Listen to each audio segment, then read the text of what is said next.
Howdy! Who's on that All-Star?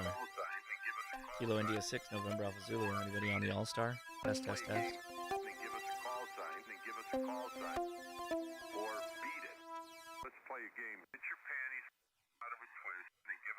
You guys having trouble on the stream? What's going on? P. Norton, 75. Can you guys hear me? Hello. Can you hear me? That's good. I think I'm live. Okay. Just starting the after chat. Welcome, everybody. Welcome to the Ham Radio Crash Course after chat. So, I am a collector of weird RF gadgets.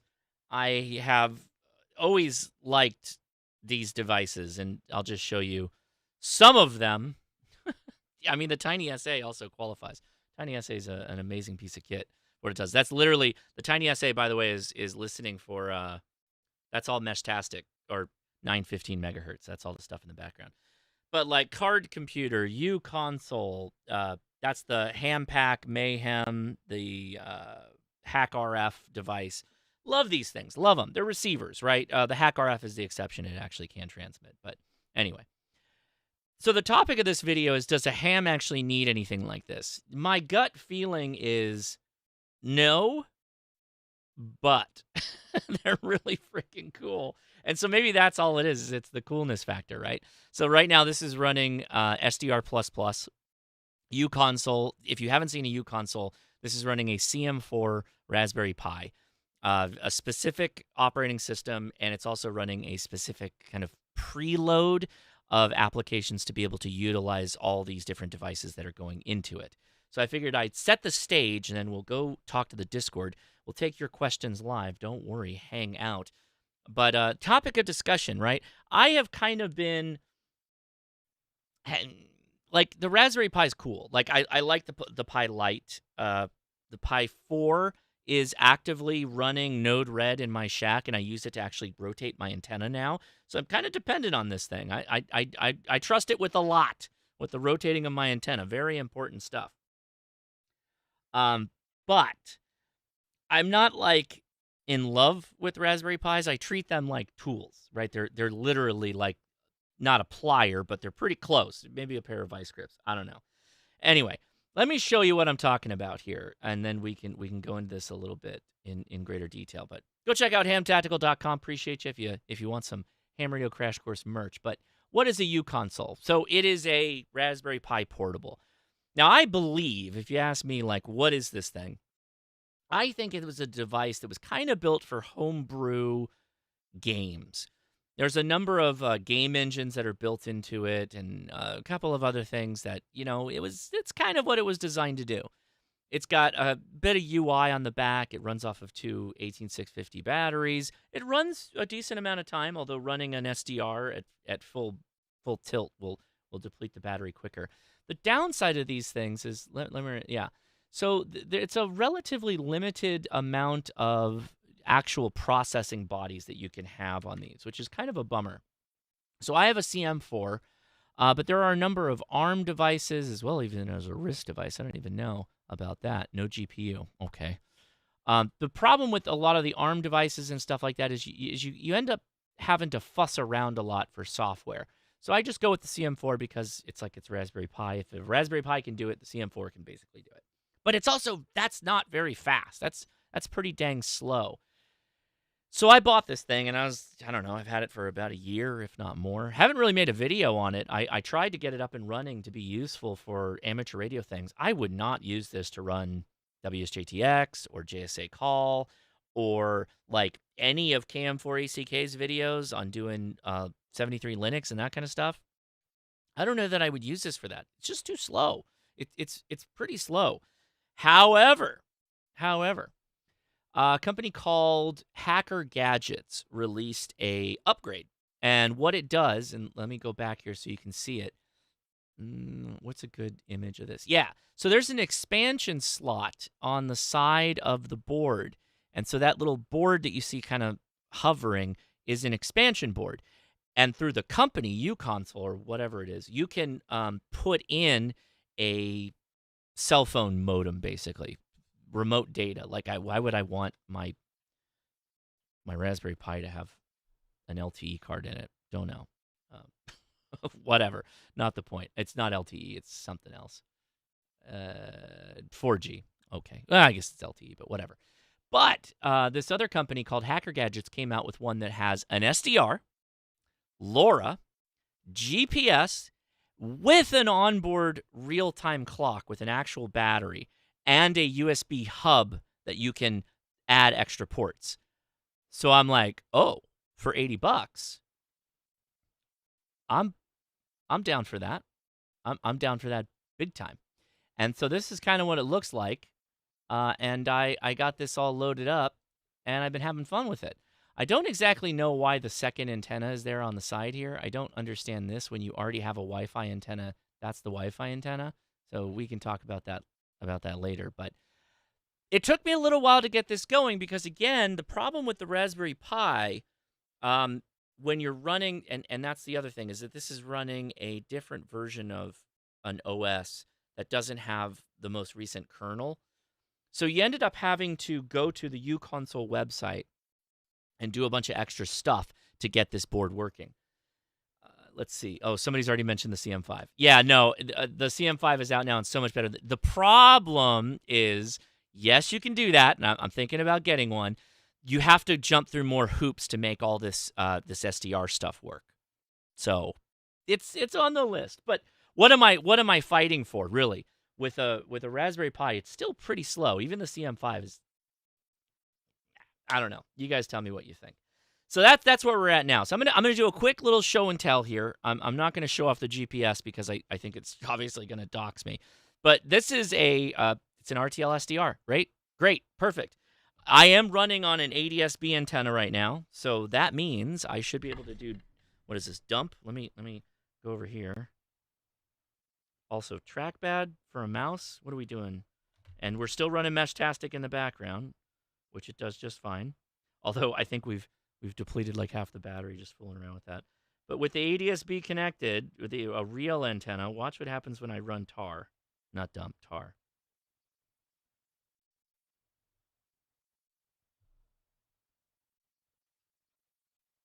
Oh my God. This is actually pretty light. So we should get some like serious plane action going. Pretty cool. So yeah, you can do GPS things, and then once you GPS stabilize your time, then it'll run off the real-time clock, which is feeding the Raspberry Pi. Raspberry Pis have notoriously never had a real-time clock, so adding that to it, pretty nice, pretty cool. And then of course just a LoRa board as well. So for $78, $78 is the cost of some Meshtastic devices that only does LoRa, and this adds RTL SDR, GPS, real-time clock, and LoRa. That's pretty good. So don't know. So what's the all-in cost here? Well, let's go back to the uConsole page. Let's go to the pre-order. What is one of these bad boys running these days? Oh, you can't even. Oh, it's out of stock. Wait, you can't even pre-order? By the way, the kits depend. Oh, 200. Actually, that's not that bad. Never mind. So if you go Wi-Fi only and CM4 and you select the black, I mean, I would have got the black one. The black was not an option when I bought mine. Oh, so the black is just the top. I bet I could probably just buy the top. Anyway, $200. That's not bad. Kind of fun to build too, to be honest with you. But all right, that's enough of that. You are here at the After Chat. This is about you, and your questions. We start out the show, other than today, start out the show normally by taking your questions live, and we do that by hopping it on over to the Discord. So I'm going to join the Discord right now and talk to my buddies, and then I'll show you what you got to do if you want to join the fun with us. So let's dive in right now. This information. They just don't have the finances to get the people to get it done. Hi, Josh. It's okay. Frank, have you seen the FCC's website? Yes. There you go. Hey there, everybody. How's it going? Really quick, for the folks that are here for the first time, if you're new to the Discord, once you get your Discord running, live-stream is the text chat. That's all this fun stuff people are talking about. They're literally, are we getting into the non-hackable Wi-Fi portable military devices? I think we're going to be talking about that tonight. Maybe that'd be cool. No, but man, you missed a discussion.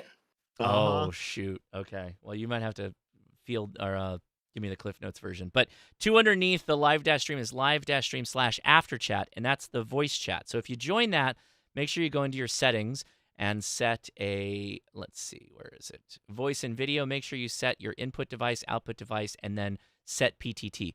I get voice activation. You do not. So make sure you set a push to talk. Okay? Very good. So give me the Cliff Notes. What was the story about? So Tim has QRM. He's got people that are malicious. We figured out that there's a high chance, well, and when I say we, this is Rolla and Don and Tim and Frank, and there was somebody else in there, but I missed the name. Yeah. Figured out that we could probably use the data from the reverse beacon network and time of arrival for when the signals hit to figure out where these people are close enough that you could send somebody to go knock on a door. You can use Kiwi SDR for that. It has TDR built in. That's part of what we were discussing, yeah.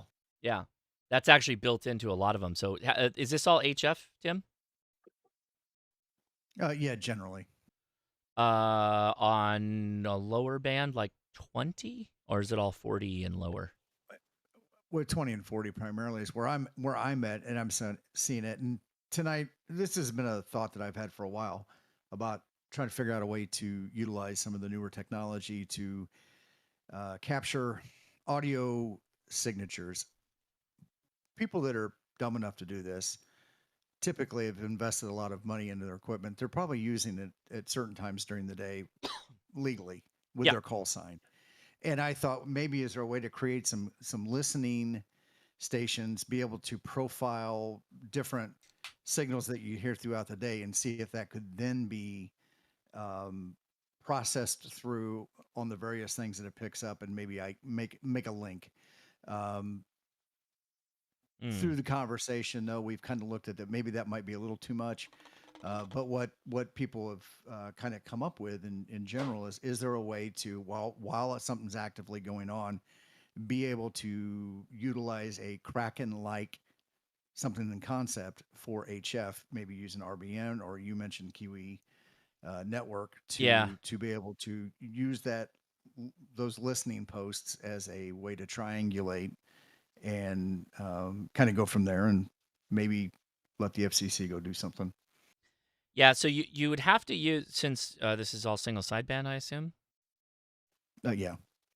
So you probably need to use TDR for that, which is, I believe I'm saying this, time difference on receive. I think it's TDOA or TDOR, something like that. But basically... Time domain reflectometry. Is it really? Yeah, I think that's what it is.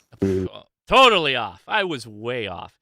Anyway, the principal point of that is that you need multiple listening stations. Kind of the more is better, because it's literally the difference on when that signal was received.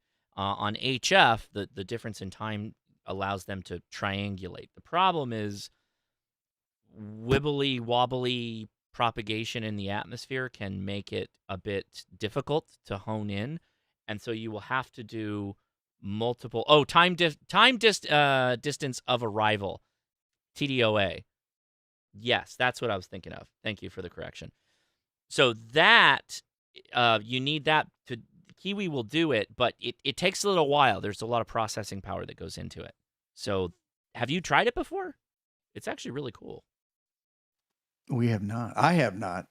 This is just some stuff that was rattling in my head on the way back from the park. Oh, so none of you have seen it? I mean, I've done videos on this, but I won't blame you for not remembering. So well, let's hijack it. Yeah. So let me show you. It's easy to do. So Kiwi SDRs. While you're pulling that up, Josh, just in case nobody mentioned it or said it yet, happy 10-4 day to everybody. Oh boy, yeah, thank you, appreciate.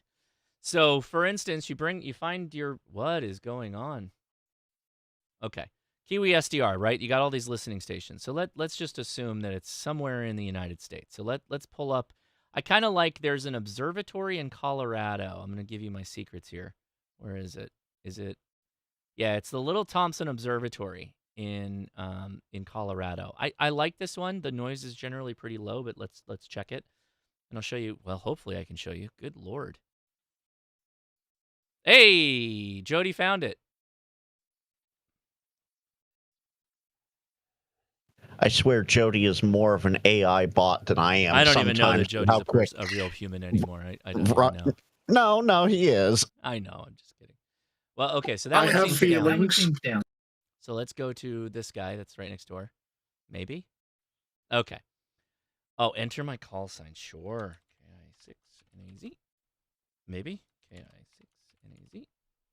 All right, so let's pause that for a second. Mute it. Okay, so if we go to, I think it's extension, TDOA. Oh, you can't see that. All right, hold on.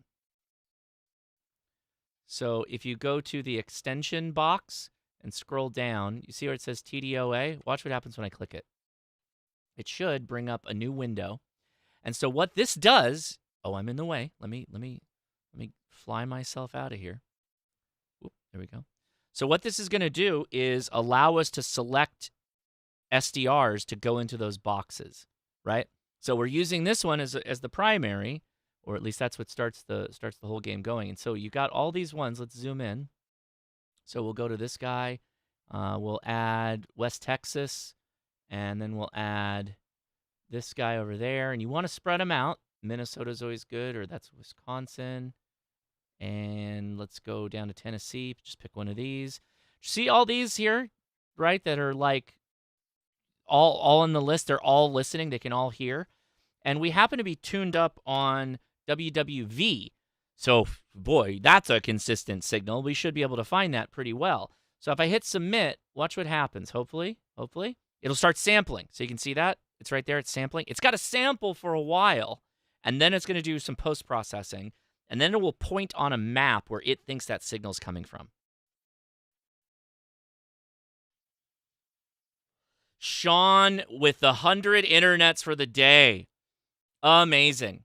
So this is where it gets a little fussy, right? We know that that's coming out of Colorado, but it thinks that it's in Memphis. So that's not correct. And then, okay, so what happened? So let's look at it. It says, oh, unused, poor data quality. So we only had 2 stations that were actually good. So, okay, let's forego that. And so let's pick some new ones, maybe. How do I break out of this? Oh, they changed it on me.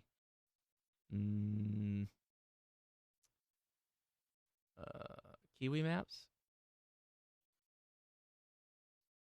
TDOA maps with hosts? Okay, sure.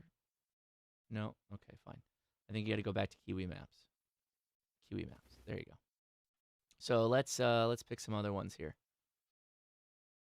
KPH is always good. KPH is down. Okay, never mind. So I'm just going to go in and fill. Okay, so there's another 5. Let's try that again. See if we can. Oh, this guy's already dead. Okay, let's stop that. And this is literally what happens is you have to go around and find like ones that will respond. Okay, so they've all responded. Yeah. Let's see if we can do it now, and you got to sample again. What VE5SAR11 isn't that Jody's call sign? Yeah, but my station is deaf. It can't hear squat. Okay, so this is also the problem. So you okay, so let's get rid of Jody's. So let's get another one. Let's get another one in close to Canada, something like that. And let's see if we can do it again. You do a lot of fussing to make this work, by the way. KPH would be a great station. It would be. If it weren't for the fact that it got shut down this week. Why? Shut down. Well, just because the government shut down. Oh. Yeah. They shut down a thing that's okay. That's just stupid. That's being paid. Yeah.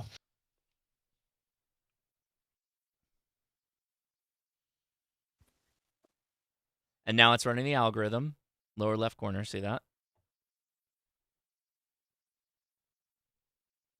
Now, it says using more than 3 hosts can be slow, but I've found that you need at least 4 or 5 to get decent triangulation.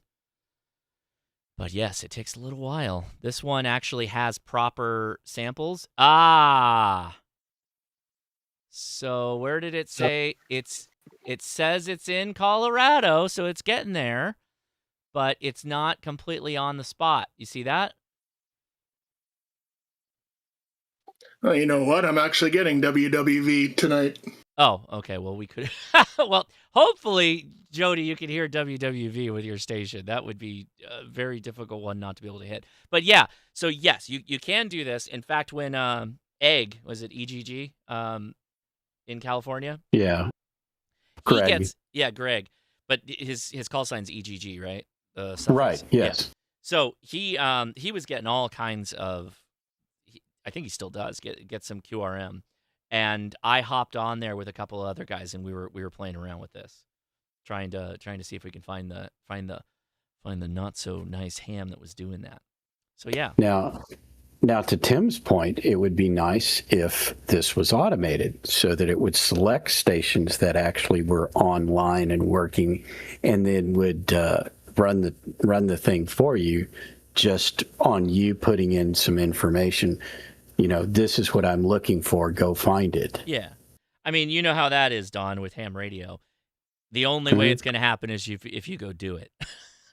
Yeah, that's what we're telling Tim. But oh, Tim says yeah, it's Greg not literally Tim. just hopped on. Greg, I was talking about TDOA and how we were playing around with finding some of the griefers you get occasionally, and we were using this tool to see if we can track some of those people down.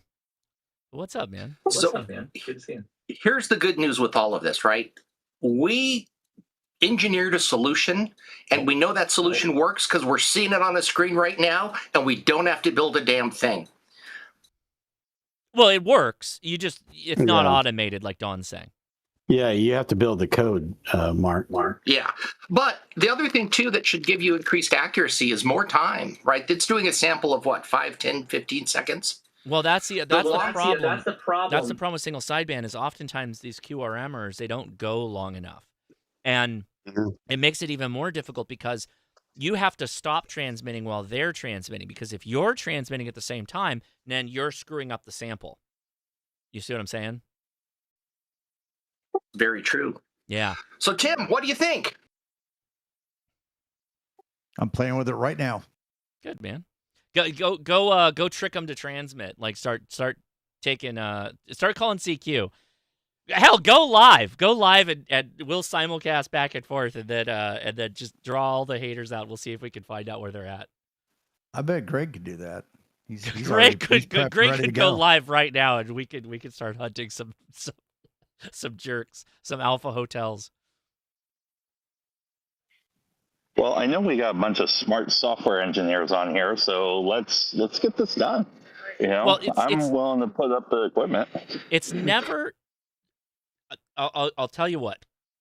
You said two things in one breath. It's like the epitome of amateur radio. No shortage of money, no time. So literally, hams that want to get something done, they will throw money at a problem to get it to go away. We know that's true. The problem is nobody's got any time. A lot of us are professionals, and then some of the folks who have time are retired, and they don't really work with a lot of this technology. Some do. So those are the ones you got to find to help out in something like this. This is why we need to focus on youth outreach, because what youths have are time and no money. They don't have time, man. I don't know who told you that, but they lied to you. The youth don't have time for nothing. My youth's got no time. My wife keeps them busier than myself, I think. I can't get mine to leave me alone. If I could get her to start writing code, that would be my dream. That's okay. Well, there you go. You get him in there. I got time. I'm just, I can barely know how to write Python, let alone anything else. I'm not smart enough for this stuff. Any one of you guys. Hold on. I disagree. The world has changed. right? I've got a 68-year-old, never coded before in his life, and he's doing QGIS and Python now, I love it. using ChatGPT to guide him. Oh, he's a vibe coder. Fine, that's fine. We do that. There's nothing wrong with that. I don't, but there's nothing wrong with that. That is true. I'm just saying I don't. Fair enough. You can't get your data out there like that. When you're behind a wall like Josh is, you can't do that. I totally agree. But we have AI. For everybody we else, have AI anybody can behind the code. curtain. Yeah, it's pretty crazy. Sorry, go ahead. I was just going to say, but yeah, anybody can code now. Never say never. It's easier than ever before. It is true. That is true. I'm not saying don't, by the way. I'm just saying that the people that you would need for that, for automating what Dawn's looking for, is not like someone who hasn't coded before and be like, here's your first project. This is a challenge. This is a challenge. Right. Yeah, I actually have a intern working for me that's like, he's still in college. And normally you get those guys and they're like, they're right on the spot writing code. And I even had to show this guy how to look up Python stuff in ChatGPT. You know, hey, if you need help and I'm not here, go ahead and look here or look here. But I mean, he's getting the job done. I'm not saying that, but it is taking him. I just am surprised that he doesn't know where the resources are. Sure. Yeah. Did that thing die? Wait, did it? Yeah, if you're talking about your BBS, you need to put it Monet around it. I need to do what? Monet. Don't you all use Monet on your Linux systems? Don't know. What do you mean? Well, Monet monitors processes, and if it does it by PID, and if it goes down, it can actually report what the error was and then restart it automatically. Ah, gotcha. No, my uConsole, the battery died, so that's one of the downsides of the uConsole. Is oh, okay. Heavy load, it just might give up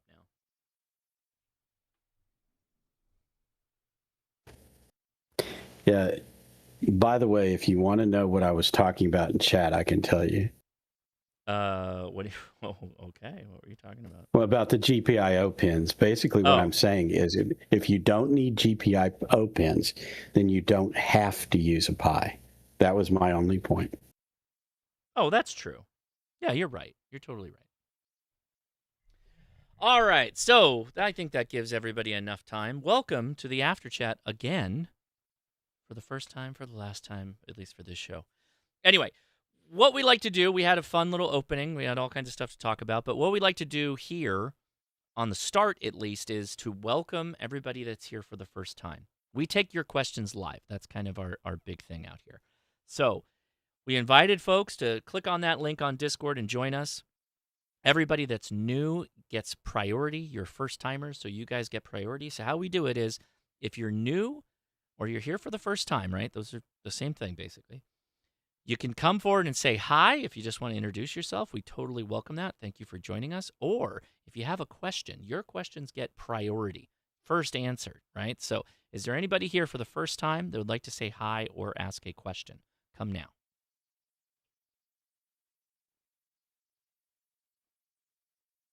Oh, no newbies. Really? Looks like some new avatars. Can you hear me? Yes, Linux Hack. I see you, buddy. Go ahead. Yeah, I didn't think this push to talk was working. Yeah, I just got my general on Monday. Monday. So I'm new to the group. Congratulations, man. Thanks for joining us. Do you have any questions for us, or you're just hanging out? I was trying to play around with the Meshtastic stuff, and I'm not sure I'm doing it right. I don't know if there's any kind of good beginner resources for that. I'm seeing some nodes occasionally, but most of the time it's kind of short-lived, bad signal, and then they go away. Yeah, that can be the case for a lot of folks, depending on where they live. Would you mind me asking what area of the country you're in? Yeah, I'm near Louisville, Kentucky. I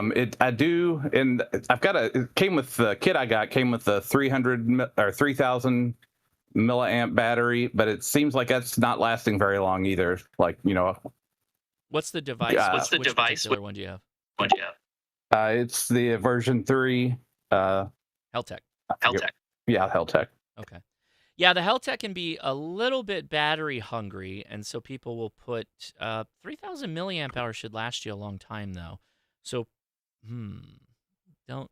Also, the antennas that come with those things are not good. You really need a secondary antenna. That won't hurt his battery life, though. So no, not at all. Yeah, I'm curious. You are seeing stations, but they disappear after a while. Is kind of what you're saying? Yeah, I just looked at it a minute ago, and it was saying, it's been like since 2 p.m. is the last time I saw a station today. Okay, and your antenna is just the antenna that's on the device, right? Yes, I did get I got a little bit bigger case and came with just another short stubby that's not the one that was inside the default case, but it's still not much. Yeah. So the best thing you do is take it outside. The signals will be a lot better outside than they are inside. That's going to be the biggest thing you can do. Yeah, I had it in the car when I was traveling earlier, so that's probably when it got the better signal earlier today. Yeah, and even a car has got a lot of metal around it, so it can be a little bit fussy with that. But if you really want to get serious with it, I generally recommend people go get like a solar node that they put up on the roof as kind of high up as they can. Nothing aggressive, just like on the roof. And then you still use the device that you have in the house. That's the one you connect your phone to. And the one in your house will connect to the solar node on the roof, and then that's the one that gets the really good propagation because it's up high on the roof. And they usually have better antennas too. And that's been my experience. That's generally the way I've been going, is kind of pointing people towards that. Thankfully, there's a number of like good solar-based nodes out there now, which I'm sure people will start dropping links for them. But yeah, there's quite a few out there. Yeah. Oh, what was that? We doubled. Yeah, it was me. Go ahead, Linux. Yeah, I was just going to say, I'm not sure how much I would use it really around town anyway. It doesn't look like there's a whole lot of activity, but, I'm going on vacation. I'm going to New York. I'm going to a couple islands on a cruise, and I just thought it would be good. I just kind of wanted to make sure that everything was set up before I did that later this month. Well, the fact that you're hearing stations means that you have it set up correctly. You would not have been able to do that if it was wrong. Question? Yep. Do you have GPS on this? And if so, is it a separate model that you can unplug so your battery will last longer? The V3s no, it doesn't have anything built in, just connected to my phone. Yeah. It uses the phone for location. Interstellar Starman says, roof work, I'm out. So just keep in mind, I don't mean like get on the roof necessarily, but those little J arms for like a satellite?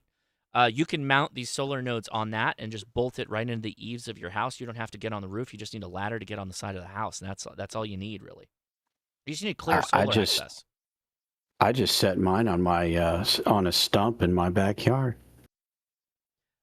That'll work too, but not very high. That's not high enough, but sure, yeah. I could get it up higher.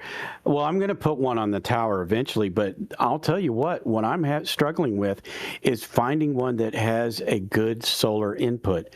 Most of the ones that I have will not keep the battery charged. It will die. Some of them in a week, some of them in a week and a half. And no, I think with solar in today's technology, it should be able to keep that battery a little, 3,000 or 10,000 milliamp hour battery. It should be able to charge that up during the day. So Lars, who may be watching, I don't know, Corpse a lot, my buddy, he's been making these kind of bespoke solar jobs, and mine's been on the roof since my video came out. I have not touched it.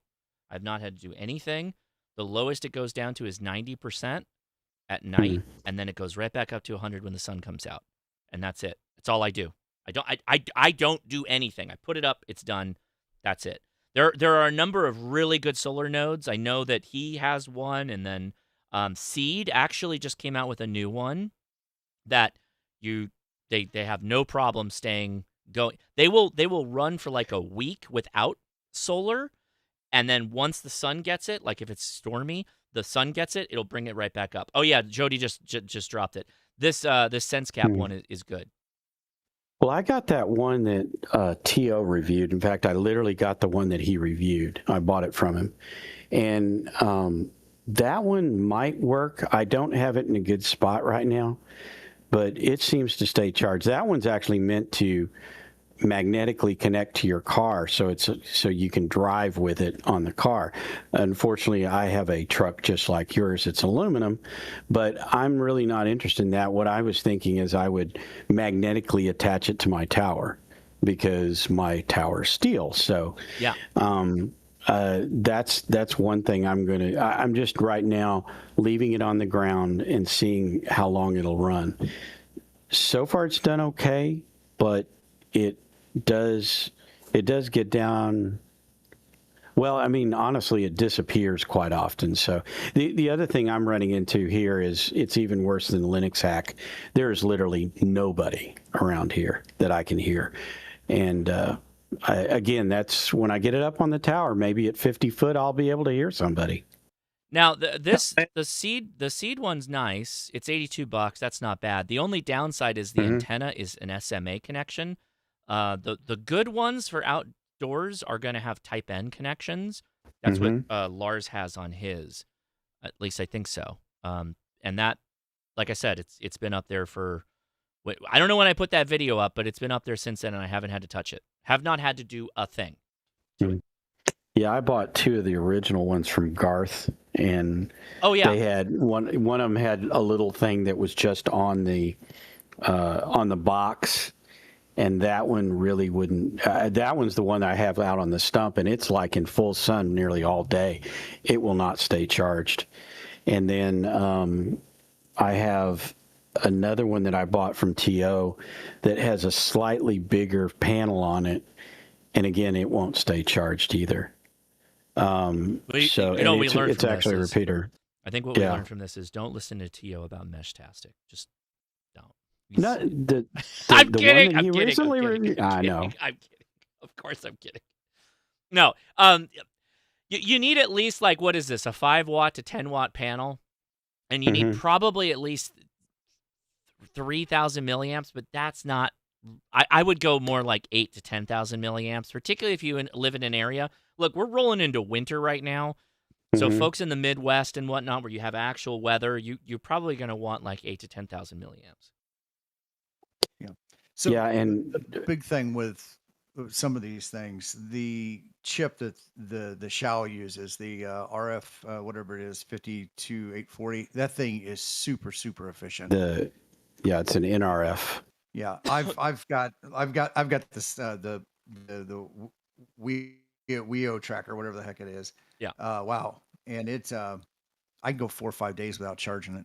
So, yeah, at this point, I think I've got like a 3,000 milliamp battery in the case. At this point, you pretty much have to be doing the newer nodes if you want to put them on the solar. You want them outside on a solar panel because they're really efficient. So what's the modular one that would slap into the baseband board? That's the one that I have on the roof. WizBlock ones? The WizBlock's still good. It's still efficient. But the new Heltec, that I don't know if that's what's in here, but I do have something from Seed that has that in it. Actually, I have another one here that's not Seed. But look at that. Oh, it's transparent. Yes, very good. This has got the new Heltec board in it. It rocks. These are great. The new Heltec board is really, really good. Really efficient. Yeah. But the rack wireless stuff is still good too. Those are the only two I would recommend for an outdoor setup. Rack wireless is still probably my go-to. They're very consistent and rugged. Comment. Go ahead, comment. Hey guys, this is Wes, KI5WES. Hey Don, I'm right next door to you in Louisiana.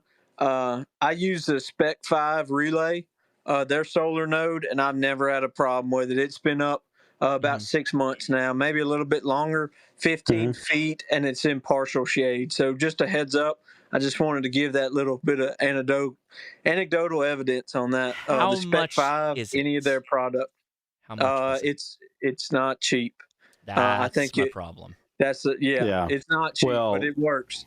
yeah, Yes. that one that I bought from TO, that one was over $200. Yeah, But and this seat is I'm just- 82 or $83. It's Yeah. like, okay. And if you say it works, that's the whole thing. I've been trying to get away from the cheap ones simply because I was afraid that I was going to buy another something that just will not stay charged. Go watch my video, Don, not because I Okay, want you to I go will. buy Lars's device, but it is very good. But I did a couple of things that I'm seeing on this picture that I wouldn't do, right? The first is I don't necessarily like the antenna up against the bracket that is right up against a metal pole. That is a bad idea. You want to have a standoff, and I added a standoff to mine that gave me about half a foot or so. And then the mount was after that point. So I probably got about 10 inches away from the pole. And once I did that, then it actually started performing. It was able to sit up there all day, and it worked, but the signals weren't that good. Once I got the standoff and brought it away from the pole, then that was way, way better.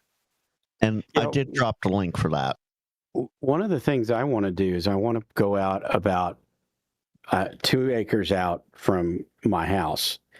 And I've got one of those 45-foot fiberglass masts from Gigaparts, and just put that thing on the top of that mast and raise it up as high as it'll go, and just leave it out there. That's what I want to do, because I think that would give me coverage, for miles anyway. Yeah, and that's what I'm looking for. Go watch the video I made, and thank you, Frank, for dropping it. That's for securing it at each corner, so that way it kind of helps stabilize it and it doesn't twist in the wind. So that other helpful suggestion. And how do y'all track the sun? I just point it south. That's all I do. That was it. A little bit easterly, but mostly south. And Lars's node is horizontal. It's literally just coming off the side of the box, and you just point it south, and it's, like I said, it goes from 90 to 100. That's the lowest it goes for on the phone and the firmware for the different devices. And yeah, you can play that game where you're constantly updating, blah, blah, blah. But when you're talking about a node that just sits outside, you don't have to update it that often. And in fact, that was something I had to remind Amanda from Ham Nation. I have sent her a couple of nodes, and she was like, we just keep updating them. We're updating them constantly, blah, blah, blah. And I'm like, stop updating them. You don't need to update anything unless you're actually you need something that they're offering. They're going to work, particularly in the capacity of like a solar node. That's just going to go up on the roof, and it's just going to sit there.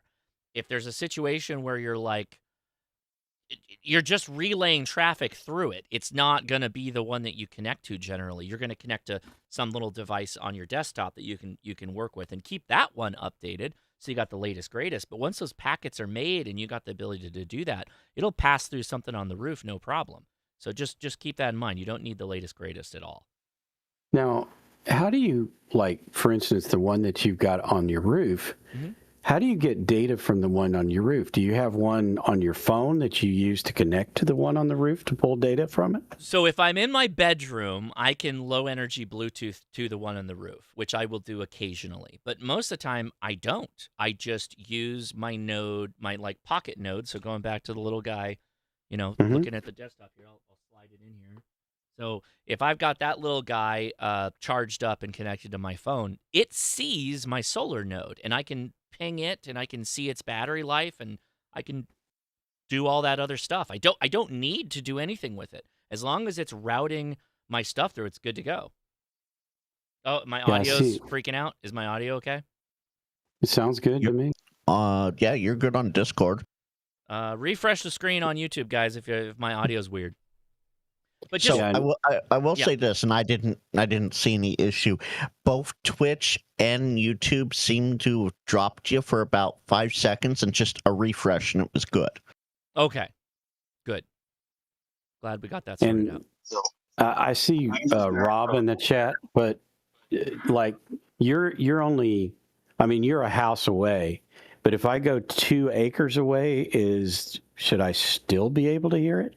Or am I going to need a relay between the relay? If you got line of sight, you'll hit it. Like, it doesn't know how many acres you're away. If you got something up on the roof, you'll it's hit in it. In the house slit through in the house. But that's why you need to get something on the roof, right? So the roof is going to be the one that's like it's basically a repeater. I got if it. you think about it. You know what I mean? Yeah. And so you're saying a repeater to a repeater, because I have a node in the house and then a repeater on the roof and then a repeater. Okay, yeah, I got it. But hear me out, right? So when you put the solar node on the roof, that is the node that does the retransmitting. Your ground station ones that you have in your house, you put that on client mute. And so like APRS, like when it hits a digipeater and it strips off a retransmit, same thing for Meshtastic. You don't want your little dinky guys that are on the ground that have no propagation to strip off the retransmit packets. You want the guy on the roof being the one that retransmits, because that's actually getting people's packets out further, right? So it's doing all the heavy lifting for you, but it's a dummy. It's just got the power and it's up high, and then you just feed it with your little guys, and it gets the work done. Okay. Yeah, thanks, Josh. Mm-hmm. I mean, that's what I'm doing with this BBS. It doesn't. Go ahead, Panda. Sorry. Well, I was just going to say, if Don or anyone else wants to send me an email, I actually have some links for a couple different ones that I built that are pretty easy to follow. It's my call sign, KM6IOK@gmail. And I can send you guys some photos of the ones I built and links to them as well. And they work just fine on solar. I haven't had any issues with them. And they're fairly inexpensive. I 100% agree with you. This is another space. Obviously, this is not ham radio related. This is another space where ham radio operators, if you're interested in Meshtastic, you should build your own. It's actually very, very easy. And like most of the parts you buy, you just buy the part and you slap them together with some wires, and that's all there is to it. It's dead simple, and they work like amazingly well. Just remember, if you're not using Type N outside, it's not a waterproof connection. So I see a lot of SMAs and other stuff. SMA is water resistant. It's probably okay. Just keep that in mind. You need to make sure you're taking care of all the egresses. And as Don will tell you, always have a drain hole out the bottom, because that's regardless of how well you sealed it. Always a drain hole out the bottom. Condensation ain't no joke. Yeah, I've filled up a 49-to-1 with condensation. Oh yeah. I'm not. Yeah, I agree with you. I don't think enough people put a little weep hole in the bottom of their boxes, whether it's a end-fed half-wave or a Meshtastic device. Just pop a hole in that sucker and let it drain. Yeah, by the way, that happened to be the one that the ARRL sold, and that's the way they sold it. So they didn't even mention it in the instructions. But I learned my lesson. Yeah, put anything up long enough in humidity, particularly like Texas humidity or East Coast humidity, and you'll find it. You'll find it. So what you're saying is, instead of, not only should you always be choking, you should always be weeping too. Always weep while you choke. That's right. Always be weeping while you choking. That's Lord. Yeah. Yes, Frank. Yes. All right. Anybody else in there for the first time like to say hi or ask a question? Come now. Now you get what it's like. We broke the ice, so just join us. We'll answer your questions. Is second time question allowed? Yeah, sure, man. Go ahead. I appreciate it, Josh. Kilo Juliet 5, Juliet Papa Alpha.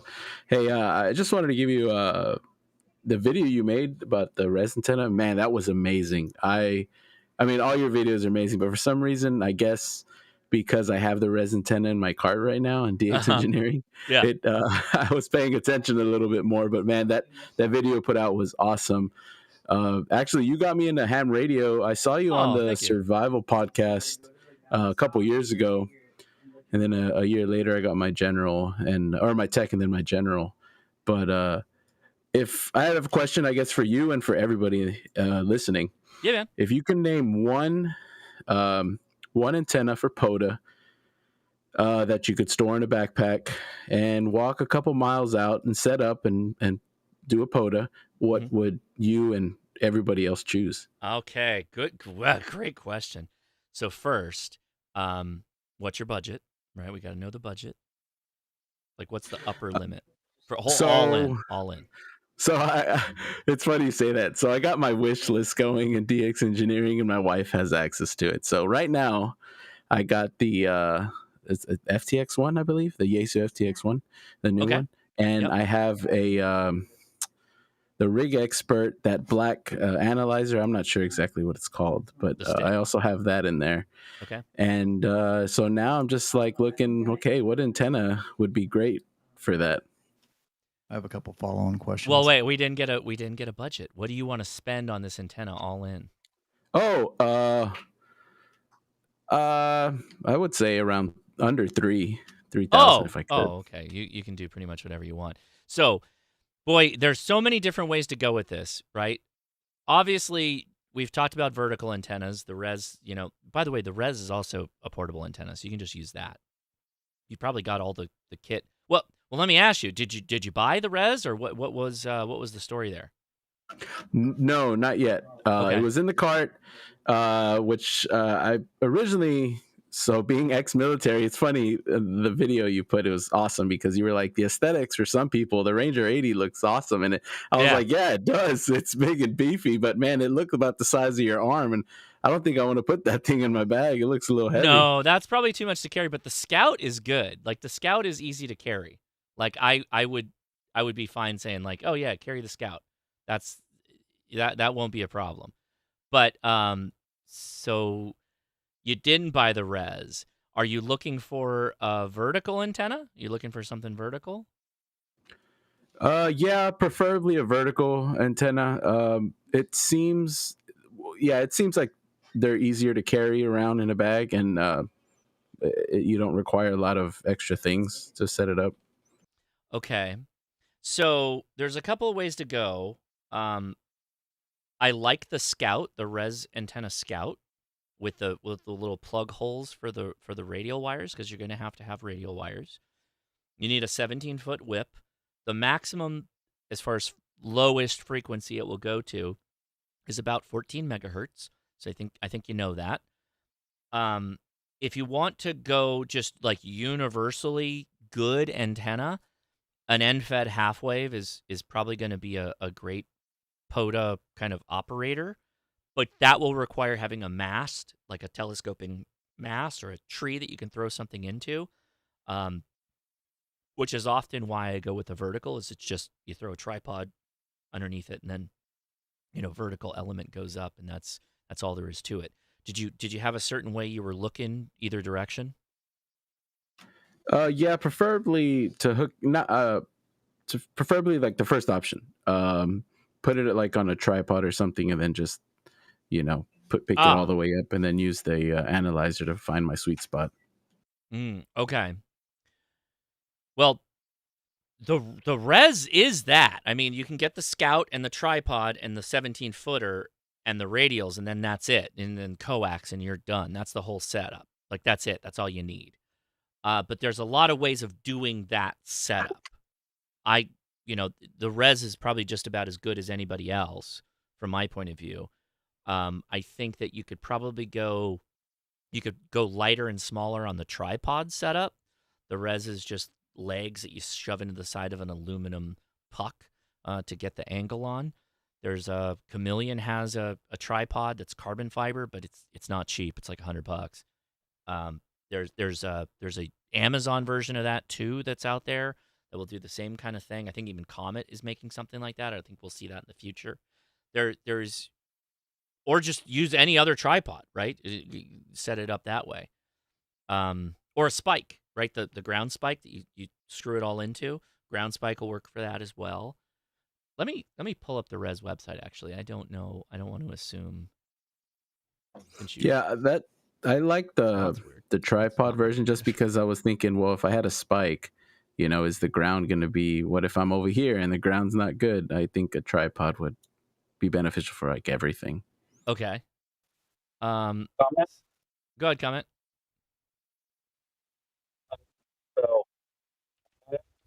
wanted to throw out the setup that I've been rocking that actually has been working great for me. So I have the. Oh, you're roboting, Panda.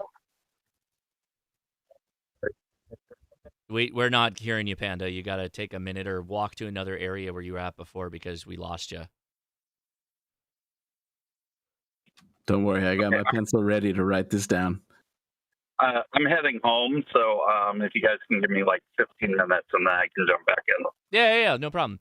So the grounds, Res has a ground spike. If you are going to an area where the Rangers aren't going to jump you if you try and throw something in the ground, that's going to be fine. They have the tripod. The tripod's $75, which FYI, so they have, wait, I'm going to go to DX Engineering. I have a link now for DX Engineering. I'm dropping it in the chat, so you might be able to get something out of that. We'll see. But okay, they have the Scout, which is $95 too. So you got the tripod, $75, and then you got the 17-foot whip, and then you got the Scout, and then you'll need the radial setup. But you can build the radials yourself. It's just a banana plug and length of wire. So I'm they guessing have the that. banana plugs, I can get them off of Amazon. Yeah, or hell, you go down to Harbor Freight and they'll have banana plugs. They'll also have the wire. The problem is like this radial kit, which is it's 4 bundles of 33-foot wire for $40. That's kind of expensive. You could probably do better than that, building it yourself and just soldering a banana plug or just crimping it onto the end. That would be my way of doing that. Yeah, I mean, I would love, of course. Yeah, I have $3,000 to spend. Do I want to spend that? No, but I mean, if I can be economical somewhere, I definitely would. Well, so you're gonna pay more for verticals when you start factoring in tripod and feed line and all that stuff. Like it's gonna end up being a little bit more expensive than if you just do a really long wire.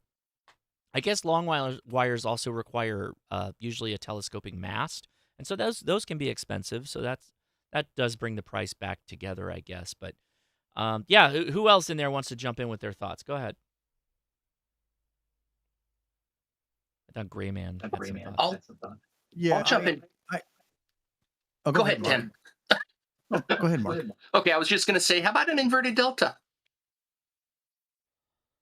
Just a lot of parts. You're talking about like a triangle delta loop, but inverted. So yeah, just a lot of parts to get it up in the air. Not really. You got 2 whips and a wire. Does that require a mast or is that ground spike? Like 2. Okay. Like 2. You'll have to guy out like 2 masts to be able to bring up. So it's like a triangle upside down. So it's the whips don't require. No, it doesn't. It requires a single tripod mount for an inverted delta, because the 2 whips will self-support, and then the wire goes across the top. So the only thing you're screwing into is the tripod that you're setting it up on. You're still going to need all that, though. Yes, no question you would. Yeah, and I that would not be my choice, but unfortunately my choices aren't sold anymore, and so I'm gonna. I mean, I prefer the car antennas, and they work. And then the other one that I'm really liking right now is the DX Commander Venture, and that is definitely not backpack portable. The Delta Loop, you're gonna okay. So it depends. If you're talking about the Delta Loop that I had in the video, that's the triangle with the obtuse, the wide side, or what is that? The tangent? God, what am I thinking of? What's the long side in a triangle? If it's a right angle triangle, the long side is the hypotenuse. That's it. Thank you. Boy, whew. Remember school, kids? Anyway, so if you're talking about that, where you have the wide side of the triangle, like on the top, they have a kit for that, but yeah, that's a lot more stuff to bring, because now you need 2 17-foot whips, and you gotta have the wire that joins them, and the tripod needs to be beefy enough to handle it. Like it's a whole thing. Oh, yeah, no, yeah, the one that you showed. Now, the one in my video doesn't require a heavy tripod. In fact, I have it up on it's a little bitty tiny tripod, springy tripod, and I can't remember. And it's a lot like the picture that Jody just dropped, but yeah, mine is the tripod. I'll drop my video, but I can't, and I think in the description I have the link to the tripod, but it's not big, but you're right, you still have 2 whips, a piece of wire, and actually I bought a connector from China that perfectly sets up the delta, and then I have a 4-to-1 ballon, and then the tripod. So yeah, it's a lot of parts. Yeah, so the Delta loop in this configuration is obviously not backpack portable. I do like a Delta loop that's higher up though. So if you are going the Delta loop, you should go that route. But I don't think that's what the question is. So I'm gonna go back with the vertical. Go with the tripod. Get a 17-foot whip and go that route. There are a number of companies that have the same things that Res has. So, by the way, their prices are not that bad for stuff that they're making, so that's okay. But just that's kind of the game for a vertical. Otherwise, I do like the comment that was made earlier. This one, Jamscan. Pactana. Pactana is an end-fed wire. So let's see. Oh, we haven't done this in a while. Let's go to Pactana and see if they have any supplies. Let's see. Actually, I believe he's carried at DX Engineering now. Is he really? Oh my gosh. I believe, yeah. I believe George is. Oh, look that's me. That's my picture. That's me. Yeah, George is at. Okay, so Pactana, end-fed half wave, 20 and 10 meters, 100 watt single sideband. $115. That's the whole antenna. You have to feed it with coax. They've got a couple of options there. They do sell coax for it, but you would need like a telescoping mast. So if you're going to do telescoping mast, then you probably need to do like a POTA 20 is what I would recommend. Okay. All right. That actually looks pretty cool. Gigaparts, POTA 20. Is this it? Yeah. So that's, wow, really? It's $130 now? God. Inflation, am I right, kids? But so they have different options for this, but you basically hang, you get the Pactana transformers at the base, like where your radio is, and then the wire goes up and out and into this mast that you set up, and it hooks onto the wire will hook onto the little eye loop. So all in, I guess you might be close to 300 actually once you factor in the coax, but you don't need radials if you're doing this. I would recommend you have like a gear tie or something like that, so you can just take the mast and push it into a tree, or lash it to a park bench or something along those lines. Okay, I appreciate the information. Has anybody else had those Explorer masts self-destruct? Self-destruct? No. Yes. What do you mean? Only you, Don. Well, I've had 3 of them, and all 3 of them have done the same thing. Literally, the carbon fiber starts to flake, and then it won't come apart. And if you do finally get it apart, it just crumples. And I've had 3 of them do that. Do we have where's K-Murder? Where's he at? Yeah, I don't know. Answer product. One of the reasons I'm bringing that up here is because he's not here tonight. I see. I don't want to like. I don't want to like. You want to fight Mike live? Yeah. Well, it's not that I'd fight Mike. It's just that I don't know what to say. I don't want to disappoint him or whatever. I don't know. I hear you. But I gave up on the things. They just don't hold up. And the soda beams, I've had one of those forever, and it's never had any trouble with it. I did break the tippity top of my soda beams. That one, I got to go back and glue it and put a little thing on it. Yeah, one of my POTA 33s, literally in the middle of a section, it split. like so that like when you would pull it out, you know how that section is stiff? It would come out and then just flop over because of the 4 breaks in it. Oh, interesting. I should take pictures of that one because the other one I just literally threw it away. It just literally disintegrated. I have had good results with the little dude. The little dude was oh great. yeah. In fact, I'm probably I going have to one take of that. those. I got a backpacking trip coming up, and the little dude is shorter than the POTA 20, and so it fits in a backpack better. And to me, Yeah. that's like I want portable, lightweight backpack. I want carbon fiber. I want to just go. Yeah. And by the way, his 17-foot and 25-foot masts, whips are very good. Yeah. I've got both. Lil dude mass. Let's see if we can. Can I just do that? Yeah, I can. Okay.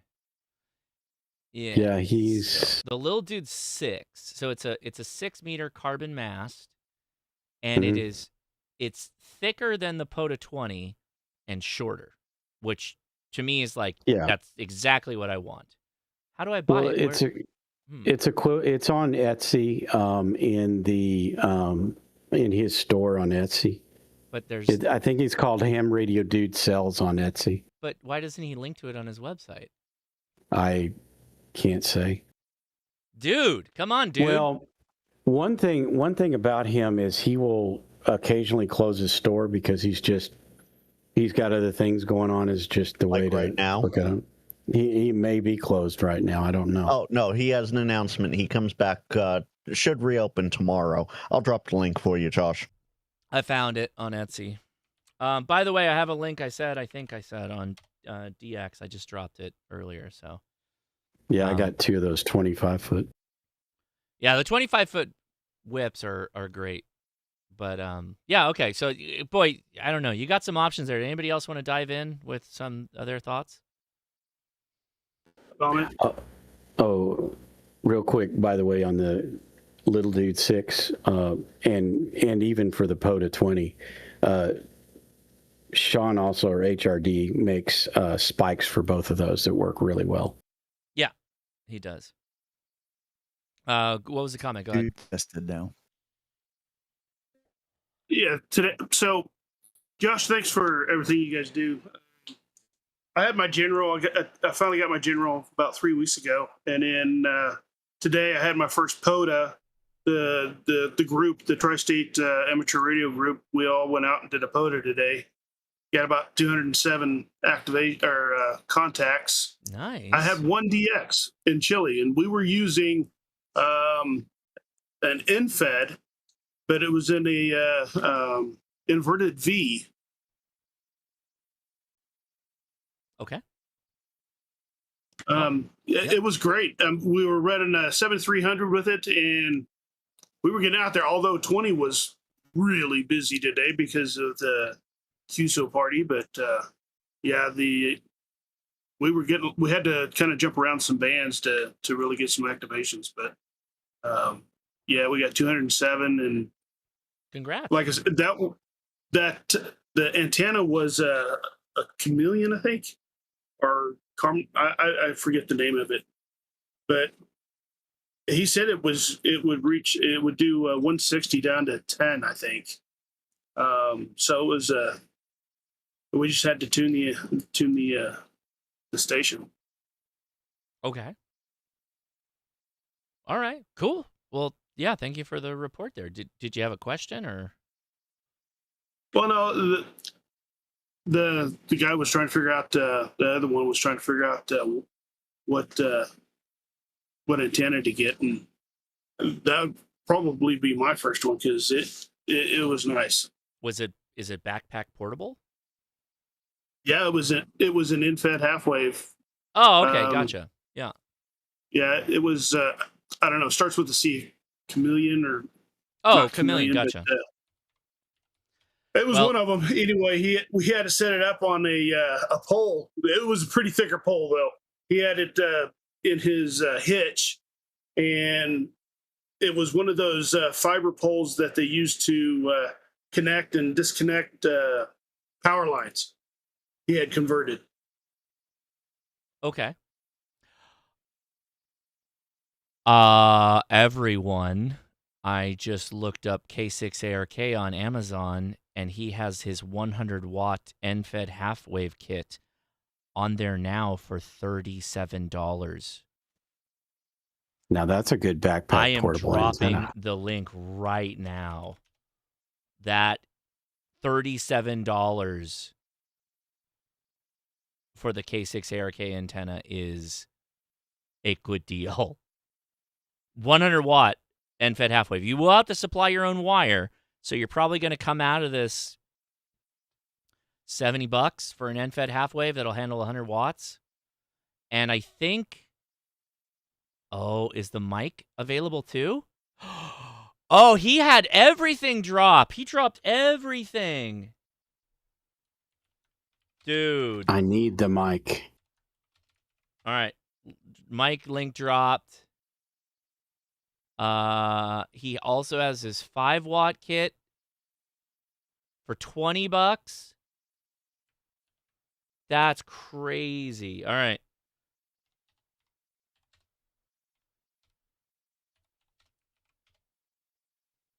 Wow. Yeah, all of his kit, like, boy, he's got everything up there right now. Adam's been busy. Adam has been busy. Holy smokes. But the 100-watt kits haven't been available for some time, so that's a big deal. 100-watt end-fed half-wave kit. Wow. Yeah.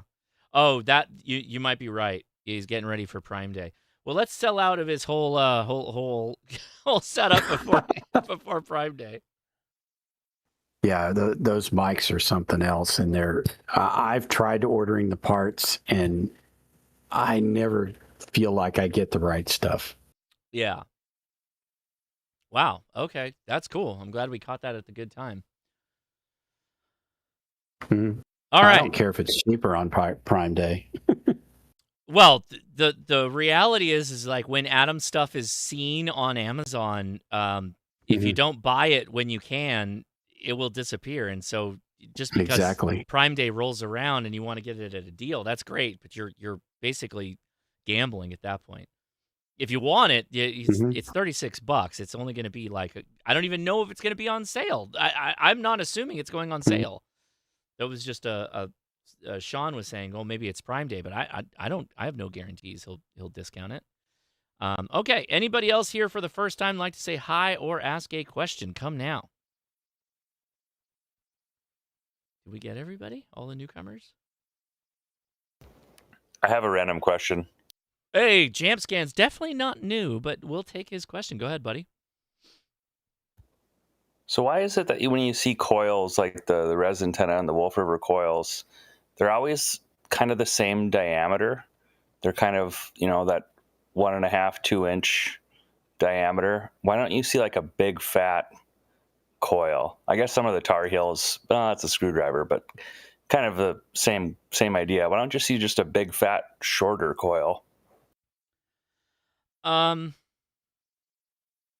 They exist. At Field Day, we had a guy who I think had an antenna on 80 or 160 that had probably the diameter of the coil was huge. It was like this big around. And he got that on the air, and they do exist. You can, of course, you can. I just don't think they're very portable, right? I think a lot of the coils you see now is they're trying to be portable. And yeah, sure, Sean's pointing out that you got inductance that goes along with that, but it I guess the reason I ask is because I have a really kind of a stupid ham radio idea that I just really want to try out. Those powered antennas for like older cars where you push a button and then for your FM antenna it goes up. Yeah. I want to buy one of those and I want to put it in my trunk. And I want to replace my rear quarter panel with a fiberglass quarter panel. So like basically make a mold, do the whole thing, change the steel quarter panel, or I don't know if that's really what it's called, but right to the side of the trunk there, change that to fiberglass, install one of those powered antennas and change that powered antenna over to work on like 30 meters or something, and just put like a coil tap in there. That's really funny. And then okay. I Comment. think it'd be super cool. I don't know if it'd work, but yeah, go ahead, comment. The problem with all those are they're not designed for transmitting. Yeah. The other problem is that I don't know if you know how a telescopic antenna works, but you have these little copper sheaves that join each part of the antenna together. The ones that are just designed for receiving, those copper parts are not that great, and eventually what happens is they just drop apart, and you won't know it happens until your antenna, till the SWR goes bananas. Yeah. So I guess I might try it. They're not what they're really designed for. They used to make CB antennas based on them back in the day, but they were never great because as you're going down the road at 70 mile an hour, that thing's all moving about and it's connecting and disconnecting. Yeah. So that's why we don't use telescopic antennas except for fixed station stuff, because all that moving around is not great when it comes to SWR. So you could do it. I'm not saying you couldn't, but eventually it would just fail, and then you'd have a big issue. Yeah, that's a good point. And these things just typically fail anyway, like without even trying to transmit through them. I think it's just a piece of Teflon like gear that strings through the whole thing, and that's how it goes up and down. All right, we got well, there you go. I think hopefully we answer that question. We got a super chat. Hey, what does max retransmission reached mean? It means from your Meshtastic device, you were trying to transmit a message and nobody picked it up. And it retransmits a number of times and it didn't get picked up by anybody. So the best you can do likely is go outside where you got a clear shot, and then hopefully you'll get picked up by somebody and retransmitted. But a lot of the time it depends on where you live and how many nodes are in your area if you're going to get picked up or not. I feel like I'm battling a cold right now, but also I have to run to the restroom. So I want to open things up to like questions, but Frank, can you want to take it, or anybody? Sure. Just open it up for questions, and let's get them started. And I'll be back in like 5 minutes. All right. Yeah, let's open up questions. Right, go for it. Got it. Hey Frank, back to that coil question.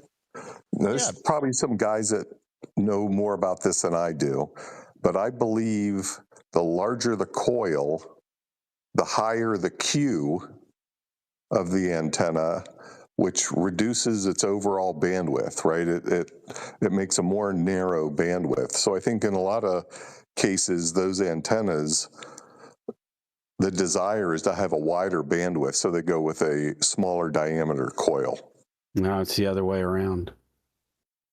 The larger the coil, the larger the coil, the more bandwidth you get.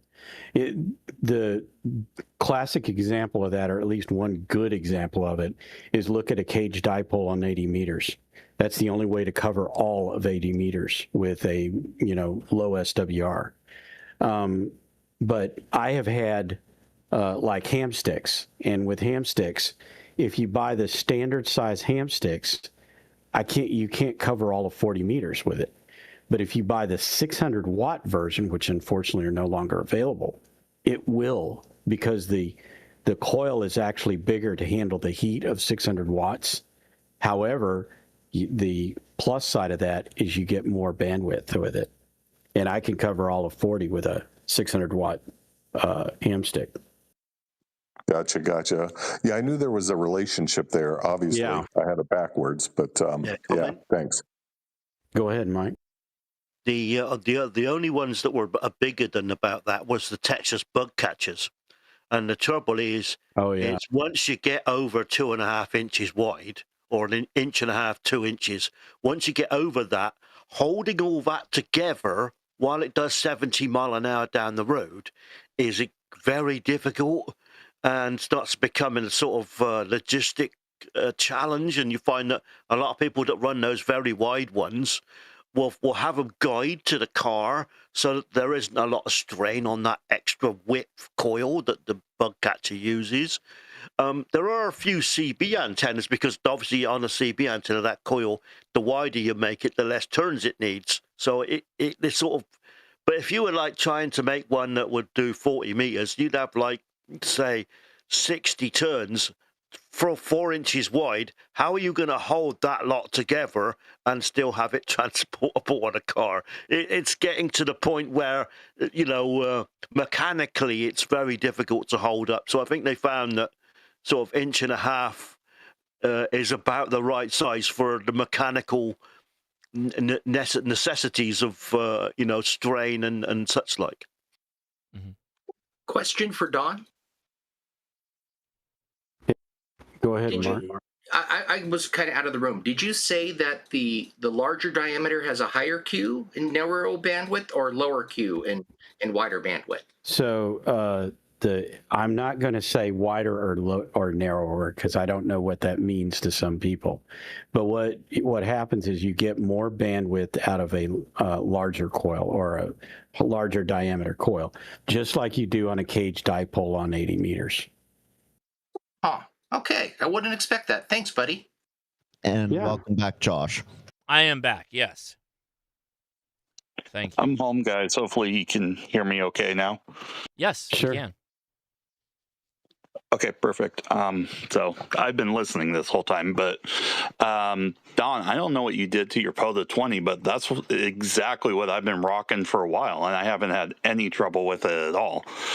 So that's actually, I'm hoping that gentleman who was asking the question about antennas, the exact setup that I have is the Pactena 20 meter with a POTA 20 mast, and then I drilled a hole in the bottom of my cap and put a 1/4-20 metal tap into it so that I can stick it on a tripod. And that's what I run, and that's what I've been running for a long time now, and it works great. All right.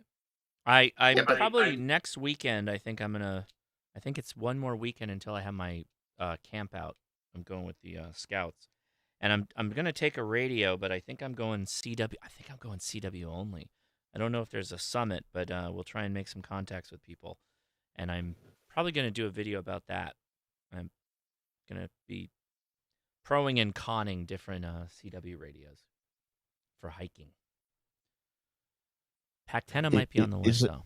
Is it camp out season already? This troop doesn't know what camp out season is or isn't. Every week, every month, there is like a camp, like a trunk camping and a backpack camping. Every month, there's an event. Boy Scouts. Oh boy. Yeah, they don't play, man. They're like, no, we're going in the field. Is that coinciding with Joda on the 18th? Are you doing that? Oh, it might be Joda. God, if it's Joda, I might have to bring single sideband then. I don't want to have to do that. Crap. Yeah, Joda's on the 18th and 19th. That's the weekend, right? Oh, shoot. Correct. That is correct. Shoot. Just take the KX2. I may have to. Actually. Why is that so bad now, Josh? I wanted to go light. I wanted to go as light as possible. I was trying to aim for my lightest ever. So the QDX and the key, got it. I was thinking about just the mountain topper. QMX. So you mean to tell me the scouts don't know Morse code? Yeah, they don't know Morse code. These kids. What's the world coming to? They don't even know about radio, man. Hmm. Wait, did I put it in the calendar? I bet I did. Yeah. Oh, it is. What's It's it like it's when 18. the So yes, scouts okay. running around with big We will be guns? we will be backpacking. I now have to bring the KX2. So okay, there we go. Sorry, Josh. No, don't apologize. Thank you for reminding me. I think I probably would have forgot if somebody didn't tell me. So I will have to drag that all out and get ready for it. But okay, but look for me on the air on the 18th and overnight, because we'll be doing jamborees on the air. Yeah, on the field. revive the CW lounge with Boy Scouts. Dude, I'm telling you, man, Leia does not like the CW. I think we figured it out. Yeah, I know. She's not a fan. She's just not a fan. Yeah, I wish she was, but I don't know what to say, but you know, she's got everything else going on it. for her, but she just doesn't like the CW. So, Josh, Yes. I'll leave it at this. It took me 23 years to get super into CW. So, give it 20 years, see what happens. Mm-hmm. Now I'm. Oh God, I got to get ready for the merit badge. Then I have to start like immediately, because if all those kids are coming out and they're going to be there, and I can be set up and I could get contacts, I should also try and log that for merit badge hour or time. Josh just hit the brick wall of Joda. I'm so sorry, man. I feel terrible now. No, we just gave Josh homework. Don't feel bad, but like it would be. Understand, you did not do anything wrong. You just pointed out that this is a golden opportunity. If I'm not taking it, I am a sucker. So I will have to capitalize on this. Hey, Josh, actually, you have a platinum opportunity. Comment. Oh, is this also You ready for SSTV this? weekend? Jesus. It's a Joda SSTV weekend. It's specifically for Joda on the 18th, starting the 18th. Comment. Oh, not So only now I have to SSTV, carry though. an There's no antenna. comments I on have it. to carry a VHF UHF antenna in my backpack. Holy crap! Platinum opportunity. It's platinum, dude. It's platinum. What I love for those not You're gonna have to borrow the 905 again. No, dude. I'll do it on the. No, it's SSTV. Just receive it. So I'm gonna pack. Yeah, you just need 2 meters down. I'm just gonna take my elk and throw that in my pack now. So what is that? 2 pounds? 2 pounds? You son of a bitch. Yep, that's it.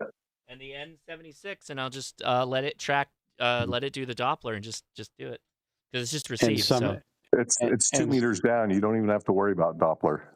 And some of those bowls that Leia was saying to bring.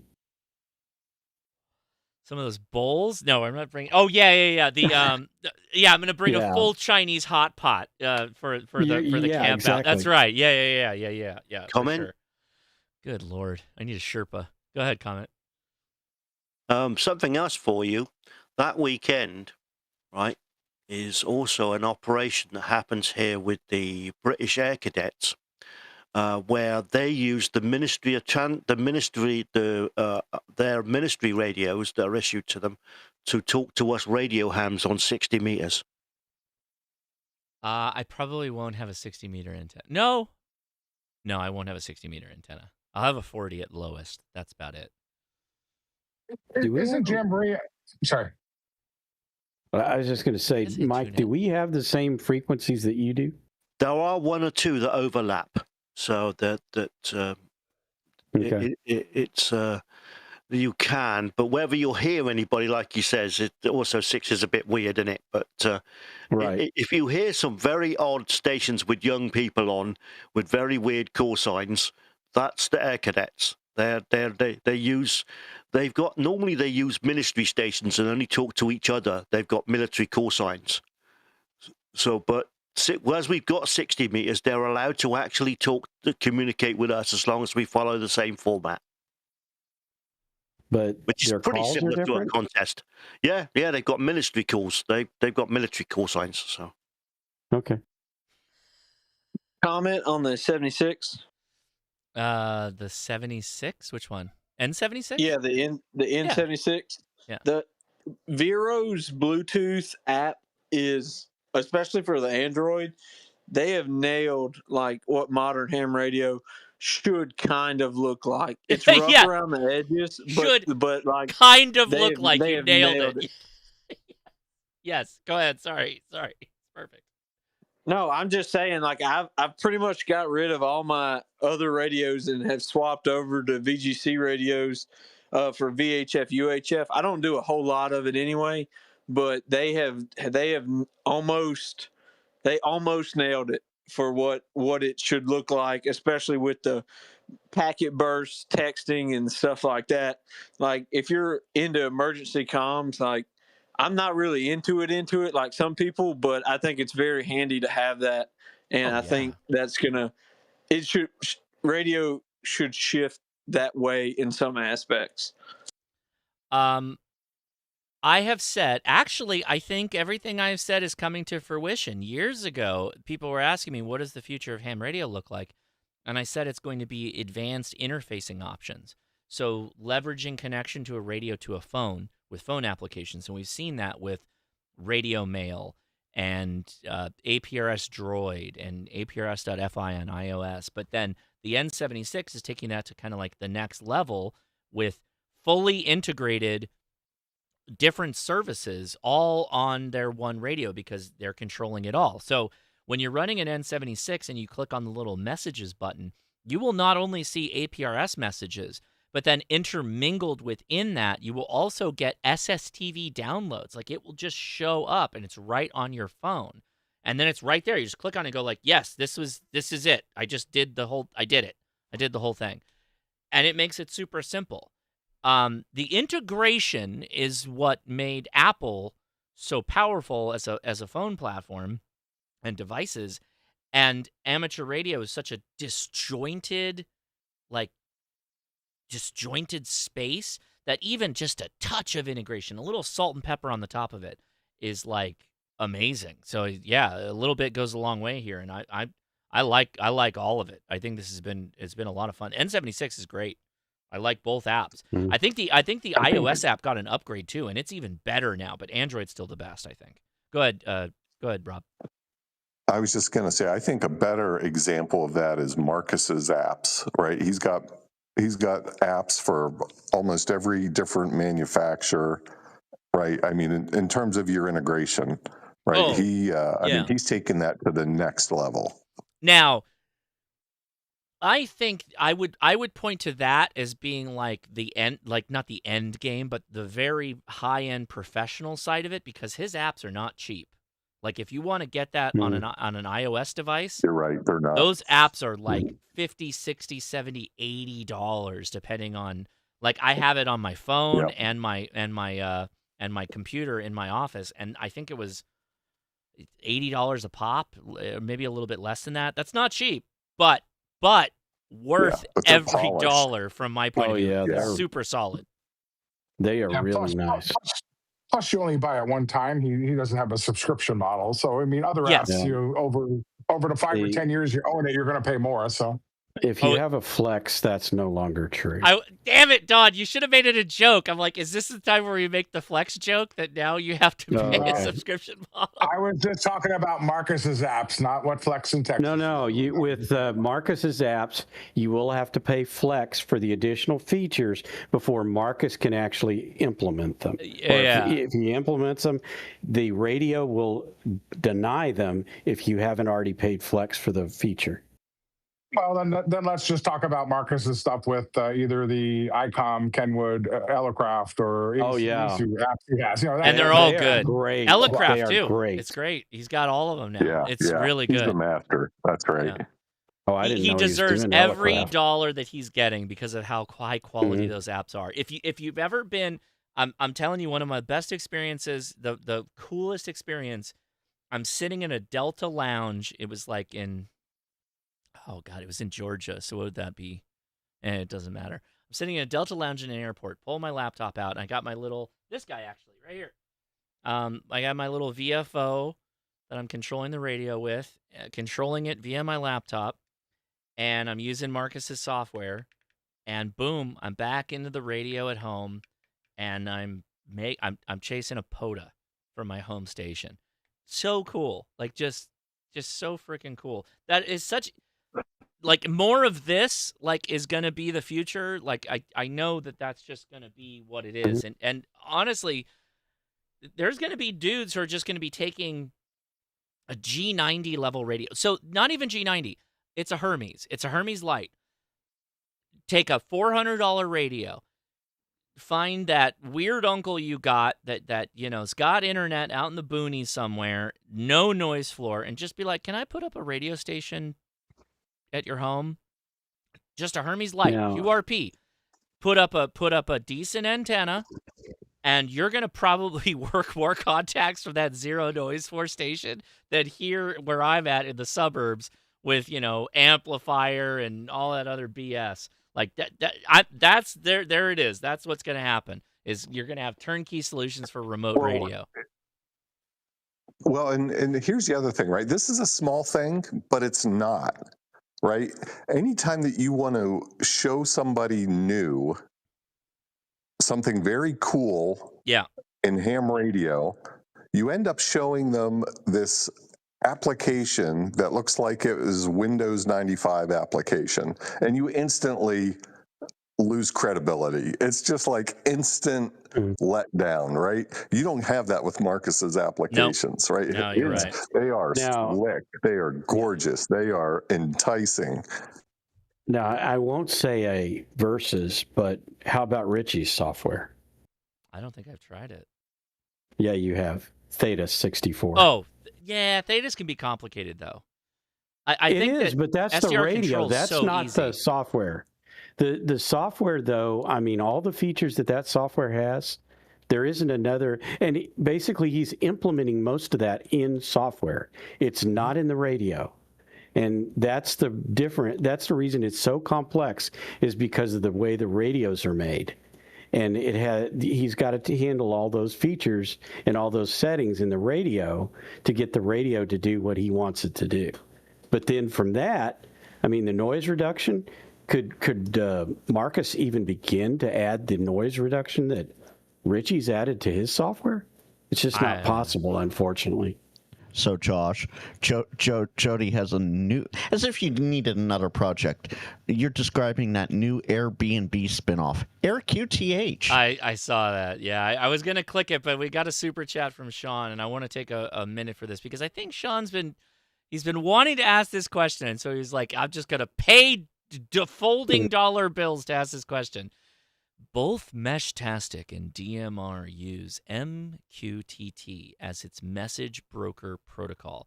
Don said MQTT sub and pub model could be good for BBS too. Please elaborate. So I'm going to let Don set the stage here because I don't think I'm qualified to comment on this. So what I was talking about was that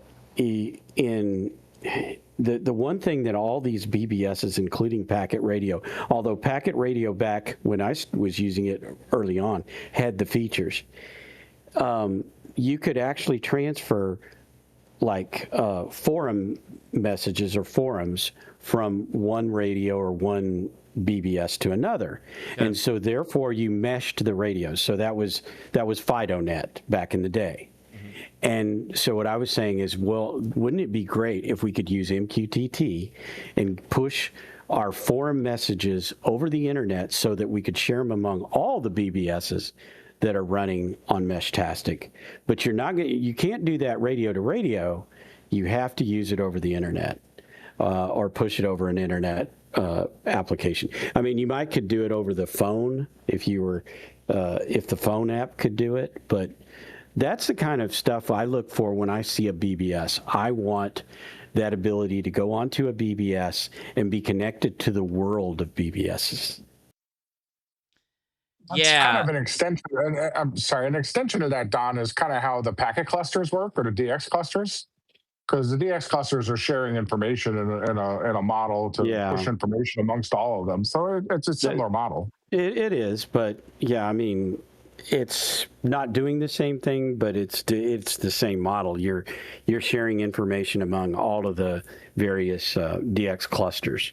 And, again, with BBSs, I always think, because we had this, back in the early 90s, late 80s with FidoNet, all of that happened with FidoNet.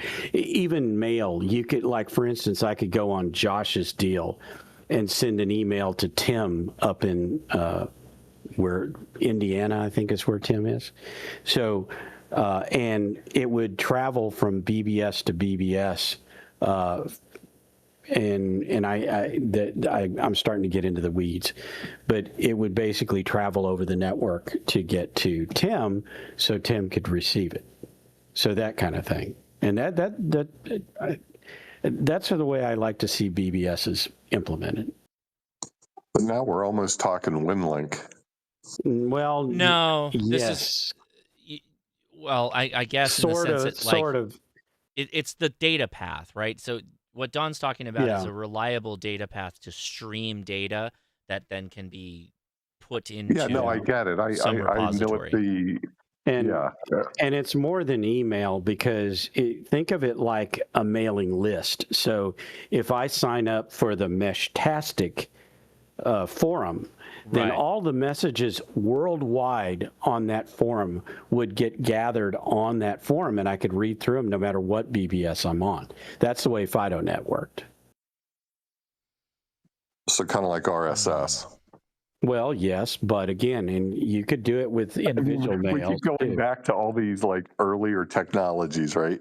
Right, because why did we give those up? I don't want to give them up. No, but you know, if you think about, but if you think about what the internet was supposed to be when it started out, was this distributed network where we've gotten so far away from that, where we don't have this distributed network anymore. Yeah. We've Right. got, we've got these power centers that everyone goes to. Well, truly, there was nothing wrong with the news groups and Gopher, right? I mean, at the end, and AFTERCHAT, those things. The nice thing about those is they don't require a damn GUI. You can do them through a command line. Not that everybody likes a command line, but yeah, but it's lower bandwidth. It's right. There's a lot of advantages to it, right? Yeah, on something like LoRa, where you do have very little, I mean, you're trying to send little bits of information. You could use something that's more command line based. Then you're definitely never going to get a GUI over it. Well, voice. MQTT is easy over LoRa because of like you just have to have a LoRa MQTT device that will broker the connection. But I'm almost thinking you almost have to have the same thing if you're talking about like no. I don't know, Don. I don't know the answer to this question because honestly, this is almost like a routine batch run. Yep. That would have to That's happen. how that's what we did in It is. Okay. over okay. modems, because we would batch everything up, They'd and have then to at be. night our Yeah. modems would call each other and forward stuff on. Yeah. Okay. Yep. With the internet, you don't need to do that because you're always connected. Right. And you're not worried about somebody dialing into you and you not being able to take the call. So with the internet, you can always simultaneously do it. So anytime somebody posts a single message on yours, you could then send it out. Now, where you're going to get packets is from everybody else in the world trying to send you something on your message board. This is literally like mainframes at the end of the night when they'd sync. Like this is literally mainframe syncing is basically it. But at the local I grew up in that world. I'm guilty. Yeah. Yeah, Tim. I still live in that world. My eyeballs twitching, and the 80s called me and want their mainframe back. Well, y'all say mainframe today. We're hacking the Gibson, kids. I worked on mainframes, and good God, if we're going to go back to Kubernetes, which is nothing more than batch jobs with JCL right? on it, yes. why Thank not you. everything else? Thank you, Don. Thank you got it, man. Absolutely. Thank you. We are literally going back, kids. Like all you Kubernetes freaks. It's just mainframe batch files. That's all this is. You're just scripted with JCL crap around it. You're just the scripted JCL crap. is the damn YAML files. It's the same shit. Hey, Don. One point with the subscription model, where there's right now. Originally, it was a scalability, I'm not live. I'm not live at all. Issue. Sorry. It was just kind of a skip.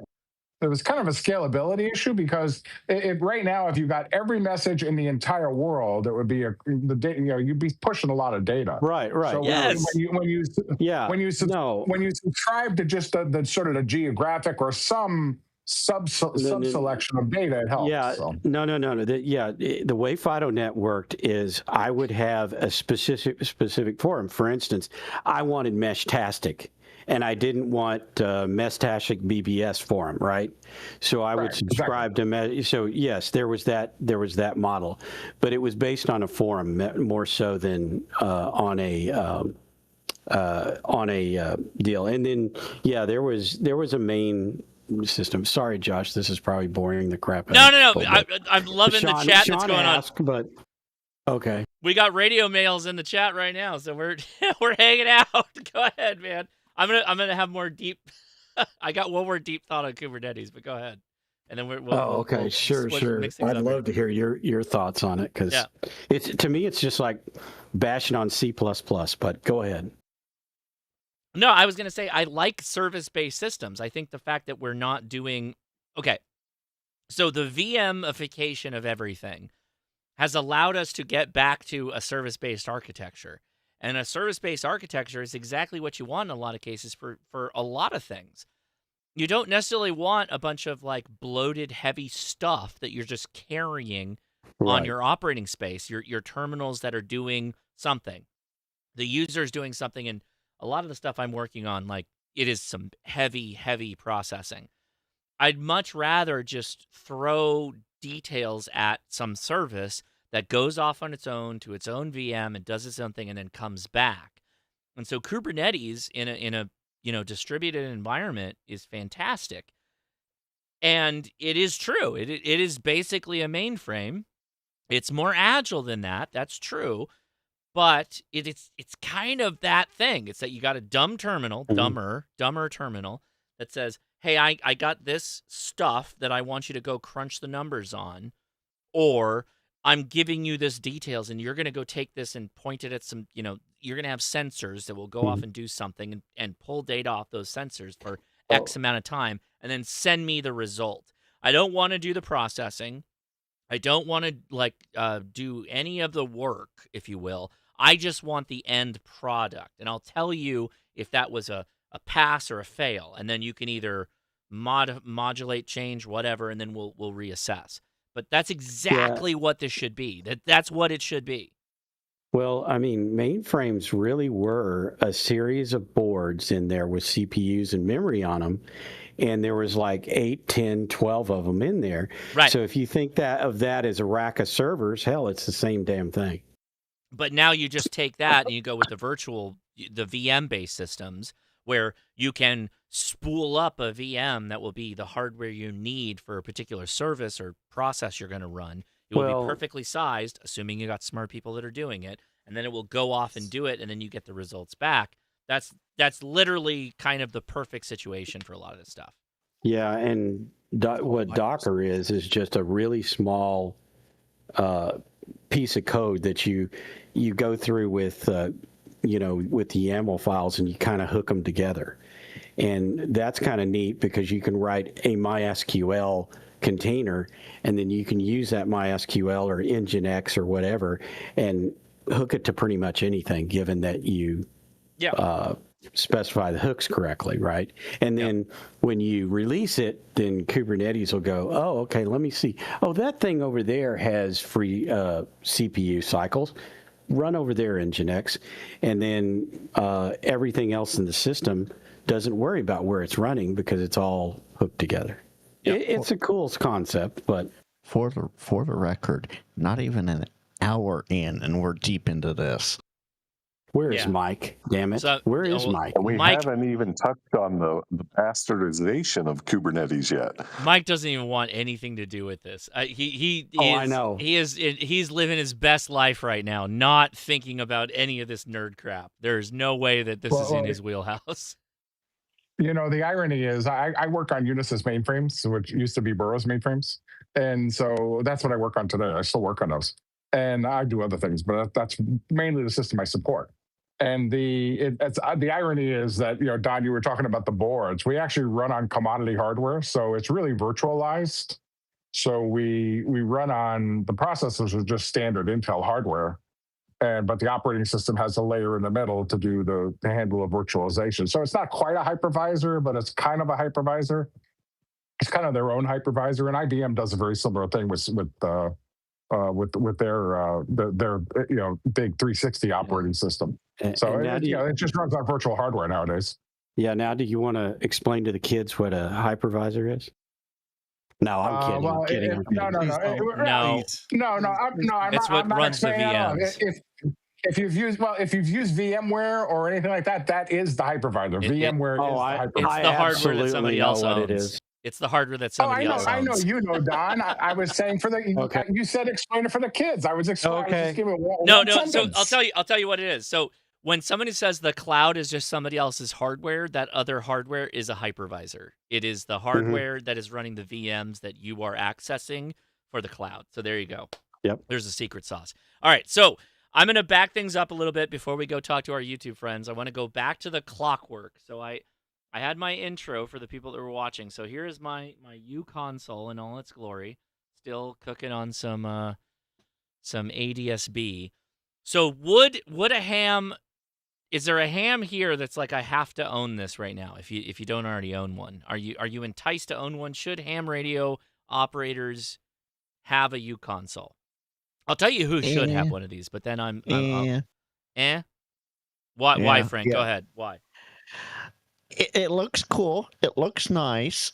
For me, and this is just a personal thing. For me, having to use the one little thumb pad for the mouse and having to go around like that's just the biggest thing that pisses me off. There's actually an upgrade. That's just like forget it. I think there's an upgrade that you can like harvest a trackball from like a BlackBerry and you can shove it in there and it will work better. I think there's a hack. I have to go do that. I have to do it because that would be markedly better than whatever that is. Watching you struggle with it, I'm like, oh my, why? Now, I asked you this in chat, and I don't think you saw it, but isn't that just that add-on board that you have on that? Isn't that the same as a Marauder board on a Flipper Zero? Well. Kind of. So we'll go back a little bit. Where is? Did I lose it? Where's my? Oh no! What happened to all my pages are gone. Okay, hold on. So let me pull this back up here. And so this is the HackerGadgets AIO. And so this it's an actual SDR++. It's an actual RTL SDR plus LoRa, plus where's the whole thing? Oh gosh, this is it. Plus GPS plus a real-time clock. So that board adds a ton of functionality that a Raspberry Pi just doesn't have. So, right, but does the difference, the Marauder board have that? It does, but okay. But different. Okay, I get it. The Flipper Zero is just a hard cast interface, so you might be able to access it and do whatever the interface controls are. But at the end of the day, this connects to a Raspberry Pi, which is literally just a Linux computer. So you can do whatever the hell you want with it, so long as you can access it and interface it. You know what I mean? Yeah, the Marauder board has all of that, but then it's got its own color screen on it. I don't know if it'll do ADB, but it does have a LoRa board in it. Mine has a 433 megahertz connector on it, GPS and Wi-Fi. Yeah, I mean it's a Raspberry Pi, so it has all that too.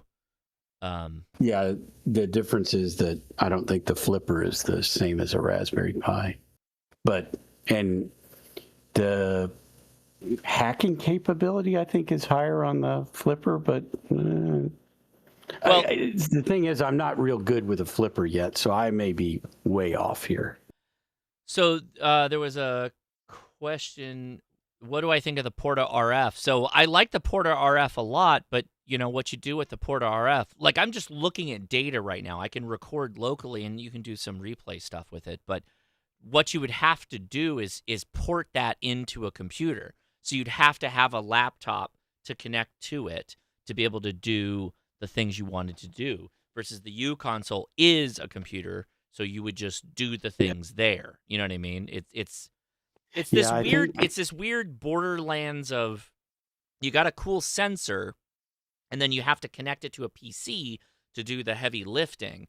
But you have to, if you want to be real and actually use signals, like do some signals intelligence type stuff anyway, you're going to have to get it into a computer regardless. So the question is the Pi a good enough platform for a lot of this stuff with the gummy keys and the weird trackball for this minute stuff you might do, or do you just get the Hack RF with the PortaPack on top of it and plug it into the computer and just do it that way? That's really the difference. Instead of a Pi, because I've seen this with the Flipper, instead of the Pi, what about your phone? Yeah, I mean, I don't know. I mean, when I'm doing big boy stuff, I put on the big boy laptop. I don't use the phone. I'm assuming kids. I'm assuming younger people have all the capability to do this crap. I just don't like. It's that same stupid meme where it's like when you have to make a big purchase, like a refrigerator or a bed or whatever, you have to get in front of the big computer to do it. You can't do it on your phone. Right. It's that level of boomer mindset I got, I guess. And when you're going to do big boy stuff, a laptop will never handle the heat of the stuff that I'm running. Well, sure. Yeah, but you know what I'm saying, right? Like, oh, absolutely. Yeah. I know exactly. Yeah. So Question. Go ahead. What happens if you put the Konami code in on this thing? So it does have an emulator and a bunch of other crap running on it, at least if you have that distro running. I got rid of all that stuff, and I just have RF stuff running. And for that, it's cool because you can record a lot of it, and it is a proper SDR on Raspberry Pi, so you can just download, you can just copy all that, download's the wrong term. You can just record the bandwidth that you're getting, which is great. Like I think that's why you'd want something like this, is that you can actually do computer things on it. I think. But I don't know. It's like I said, this sat for a while with me not being a big fan of it, and then I got this all working on the top, and I was like, oh my God, this thing's actually pretty cool, in a way that like I would have to plug a laptop into that Hack RF to be able to use it effectively. But yeah, I don't know. We'll see, because DEF CON. I'm telling you, I haven't started yet, but I want to make I want to build a team. I want to build a team of RF professionals to hit the RF CTF. I want to place highly next year. I want it to be all hams. You got to have a ham radio license to be able to be on this team. But I'm looking for hams. Only the best of the best of the best, then.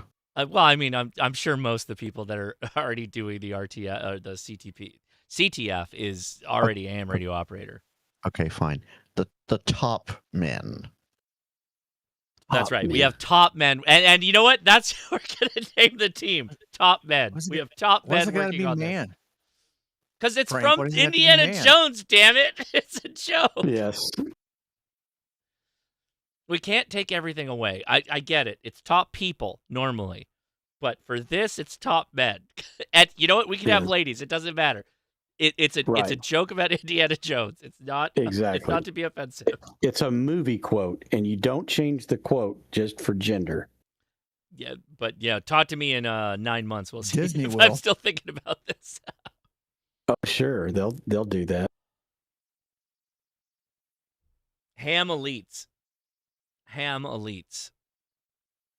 Eric, I don't know if I like the where your periods line up on all that. So how about just top hams? We have top hams working on it. I have no idea what underlying Shadow is saying. He's really excited and he has no clue why we're here. Why are you here? What do I not understand? It's another movie quote. Men in Black. Your mother and father kind of loved each other, and we won't get into that. What don't I get? Why are we here? Now's not the time. I will say that one of my favorite tropes comes up in the podcast occasionally, which I'm going to have to wrap up here shortly to go do the podcast. But one of my favorite tropes is when in a horror movie or a disaster movie, and two people who haven't seen each other for a while in the frame of the movie run into each other, and there's no time to explain come with me. But then there is like then they get in a vehicle and they're just driving, and then there's no exposition on. Explain it. Now you have time. Explain the goddamn what's going on. No, Either there's they no do time to or they explain. don't. There's no That's how time it to is. explain. There's no time to explain. Either they explain in the car or they don't explain. It's a 50-50 shot. It's literally a movie. Exposition is the whole point, at least to some degree. Nash wants to add something. You can try, man. Go for it, because I'm going to turn it over and say hi to our YouTube friends here right about now. Are you ready for talking? Yeah. Sorry, just real quick. I wanted to say, going back to your question, your original question about hams that might want to purchase this. Yes. I think I might be interested in getting this for a mobile installation. It looks like it could be very easily maybe attached to a Lido mount or some sort of other arm for mobile use. And then from there, maybe used for FT8 or other digital modes and for APRS as well. Well, it doesn't transmit, though. This is just a receiver. This is not well, a yes, but I already have the radios in my car. So if it's just a Raspberry Pi, so I wouldn't even need the HackerGadgets module. I could just plug it in from USB to my radios. Yeah. Have you ever operated ham radio from a Raspberry Pi before? Have you enjoyed that? I have not, just my Windows laptop so far, but I'm assuming, based on your tone there, that it's not a very enjoyable experience. It's not. It's not. It's too slow. It's slow. It's slow, I figured man. I figured with the 4 gigs of RAM, it probably wasn't going to pull its weight doing that. But it looks like a cool thing. Maybe if they improve it more in the future with the 5 that's coming out. It's the ARM processor. It's not the Pi itself. It's not the architecture of it. It's the ARM. They're never going to make an ARM as fast as. And this is what really gets me. If you're going to get something inexpensive to run something, think about whether or not you're going to use GPIO pins. If you're not, get a mini PC. It comes with the case and the power supply and everything you need. And you might pay $112 like I did just a few weeks ago. But for that $112, I've got everything: case, power supply, connectors, everything I need except the keyboard and mouse. And with a Pi, you're going to buy all of those individual pieces separately. If you get a Pi 5, my less expensive mini PC will just run rings around that thing in terms of power. All right. So before we cut over, and yes, that's a good point, Don. Before we cut over, I have to ask this question because this is a very good super chat we got. So, looking at the Venn diagram of ham radio, how many of you are interested in Magic the Gathering? Just so I'm taking a poll of the room, just checking. Are there anyone in this chat right now that is into Magic the Gathering? Me. Here. Okay. Yeah. Okay. Not a lot. So the Venn diagram's not very big. I know there is a crossover. The problem is that I think I would have to make a new channel if I'm going to go hard into Magic, which I'm not planning on doing. But the new Avatar packs aren't out yet, so I'm not. And then they just announced Star Trek, so that's a thing. But yeah, I can see in the chat, like, it's just Magic the Gathering's great. I like it for the kids and I, but it doesn't have to be about the channel. It's okay. We don't have to make it work across the board. So all right, we'll just leave it at that. Very good. I'll say that I had that same, I'm not going to get that deep into it when I got into it earlier last year, and my several boxes of cards and 10 Commander's decks says otherwise. Yes, I did pick up a new knife. So I will show off. I got a Lander 2, but this is with a clip point Lander. Look at that.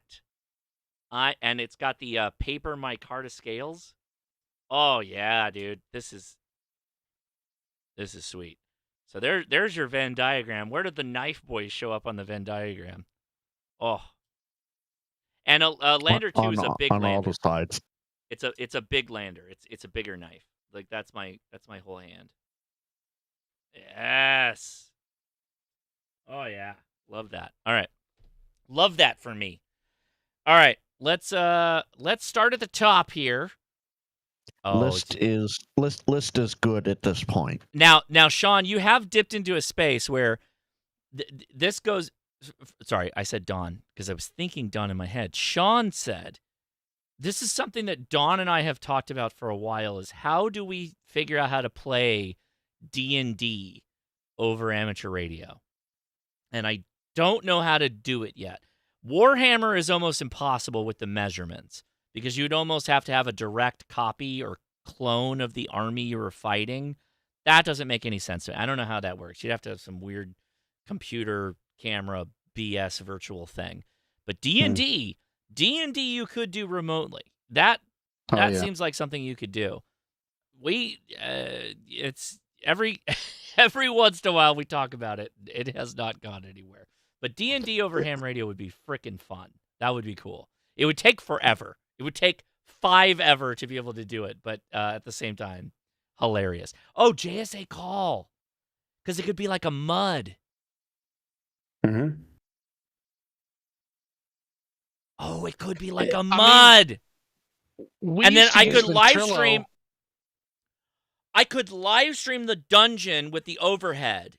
I would have to be the dungeon master. We literally played D&D over BBS.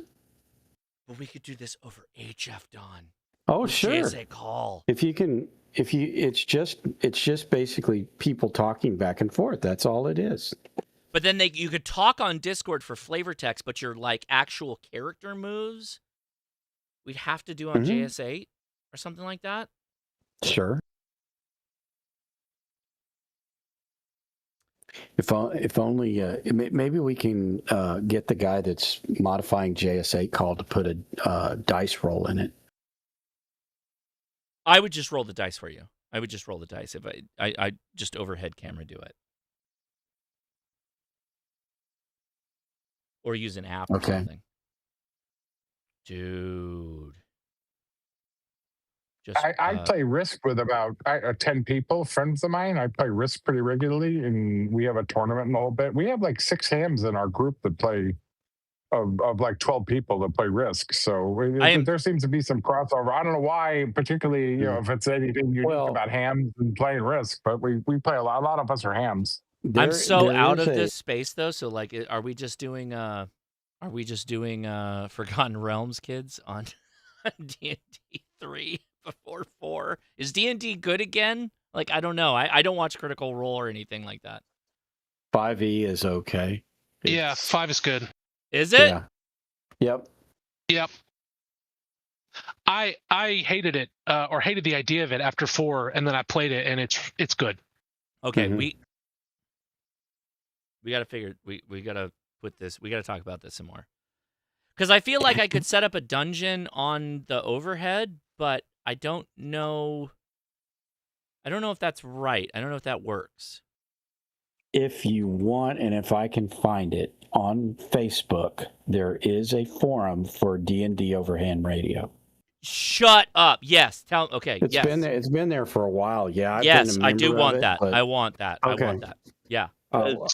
Send an image of the dungeon over slow scan TV, and then put numbers on it, and that's where we'll know how to move. No, the problem though is like I'm guessing like old school like D&D over ham radio is like it's over single sideband. Like a lot of us won't be able to talk over single sideband, so I don't know that works. The hell with the technicians! Come on. No, on HF. I'm talking about HF. Like you and I, Don, can hear each other. I'm not worried about that. I'm talking about like if we have if you're just talking about a party, like a 4-person party, and if I'm doing the dungeon master role, then like I need to hear all of them. Which is we got to do that. But then also I think we still do JSA call for moves and stuff. So Josh, may I remind you, you have an all-star node now. Just saying. That's not fair. That's VoIP basically. No, I mean That's yes, like nice, I'm doing this is Dungeons and Dragons over Cisco VoIP. Hey, for all you office workers, this is for you, coming out to you live with a Cisco bat phone. Like it doesn't feel right. It doesn't feel right. It's got to be over HF. David in the chat has a good idea. But then that's the same as you talking about JS8 call. You're saying FT8 for D&D, but that's no, what JS8 would be is. way better for that because you have freeform text. And we can hear each other regularly over JS8. Yeah, and JS8 would be better because it's like low noise. So you could literally say, like, I'm going to move my character 3 spaces up and I'm going to cast the first level spell, whatever. Again, I'll go back to the fact that we used to do it over bulletin board. And so you would literally make a move a night. It took 47 hours. It took days. But what I'm trying to get at is that people could send JS8 messages. Yes. But then we talk over Discord while we're doing it. We have a special, like I can make a special room that will just be for that. And then everybody's okay. We're gonna yeah. Okay. I'm more into this now. This is gonna be a thing now. I have to figure out how to like do this on my overhead. So should I go out and buy some 5th edition books? I'm thinking about like how do I display a dungeon on the overhead here? I don't know how to do that yet. Oh, there's lots of stuff. Oh, Jamscan with the hate already. Jared, by the way, what is that? Hammers. He writes D&D code. D&D mapping code. He probably has an app that would work for that. Because I mean, if you just took like a pre-built dungeon, I mean, it'd have to be pre-built at this point. Mm-hmm. I'm not any kind of a dungeon master to be able to do this, but it would have to be pre-built. I've known I knew a dungeon master in college that literally would sit there in classes. He was listening in one ear, and in the other, he had a notebook where he was writing out his campaign. Yeah, no, I'm not doing that. I don't have time for any of that. There's no way that's happening. So we know that to be true. And I watch some folks that do, on Twitch that I regularly watch on Wednesday nights, and they play D&D. And they're more into the role-playing part of it, and that is not me. I like the exploration and the excitement of being a part of the group and all of that. But the role-playing part, how could you do? Okay, I have to look into all this. All right, we got to say hi to some YouTube friends, and then I got to get out of here. So we're almost out of the time here. So Becky and Mike, the ham radio duo, are here. Are you down to play some Dungeons and Dragons over HF? We may not be able to do CW. I apologize, but how are you doing? We are good. We have a mic check. We got a different mic set up. Can you hear us? Yeah, you sound great. Okay, cool. Yeah, it's the two of us. We're here. We're editing videos, fun Saturday night stuff. Hey, if you could do it as a couple together and edit. Leia and I have edited videos twice. She is never happy with how I edit. I could always do more. And then I had to kick her out of the editing room. So congratulations on you working that out. We kind of go back and forth. Like I might start and do the rough cut and he goes in and adds some stuff. And he's like, okay, go back and add B-reel. And I'm okay. So it kind of goes back and forth. Okay, good. I like, so how do you do it? Does one of you do like a rough cut and then the other person comes back and like cleans it up and does B-roll and stuff? Or what do you do? Yeah, we kind of have a system. It depends on the kind of video. So we post some of our POTA activations, and I think Becky takes the lead on the POTA activation and does most of the heavy lifting. And then for the other kind of videos, it's inverted, and she kind of does the load all the videos up and things like that, and then I do the heavy lifting on them. Nice. Okay. Very good. Right on. That's very cool. So you got some stuff coming up soon on your channel, so everybody make sure you go check them out. Yeah, we borrowed a KX2 for a weekend, so we've got a video coming out about our thoughts on that. And yeah, we've got a lot of experience with the budget-friendly radios like the QCX Mini and the QMX and the CFT1. So it was fun getting to at Hamfest. Actually, we borrowed Mike N8YO's ICOM 705, and it gave us a taste of some of the stuff we were missing. Yeah, so I don't want to lead the video because you're going to drop a video about what you think about the KX2. But is it thumbs up, thumbs down? Where are we at right now?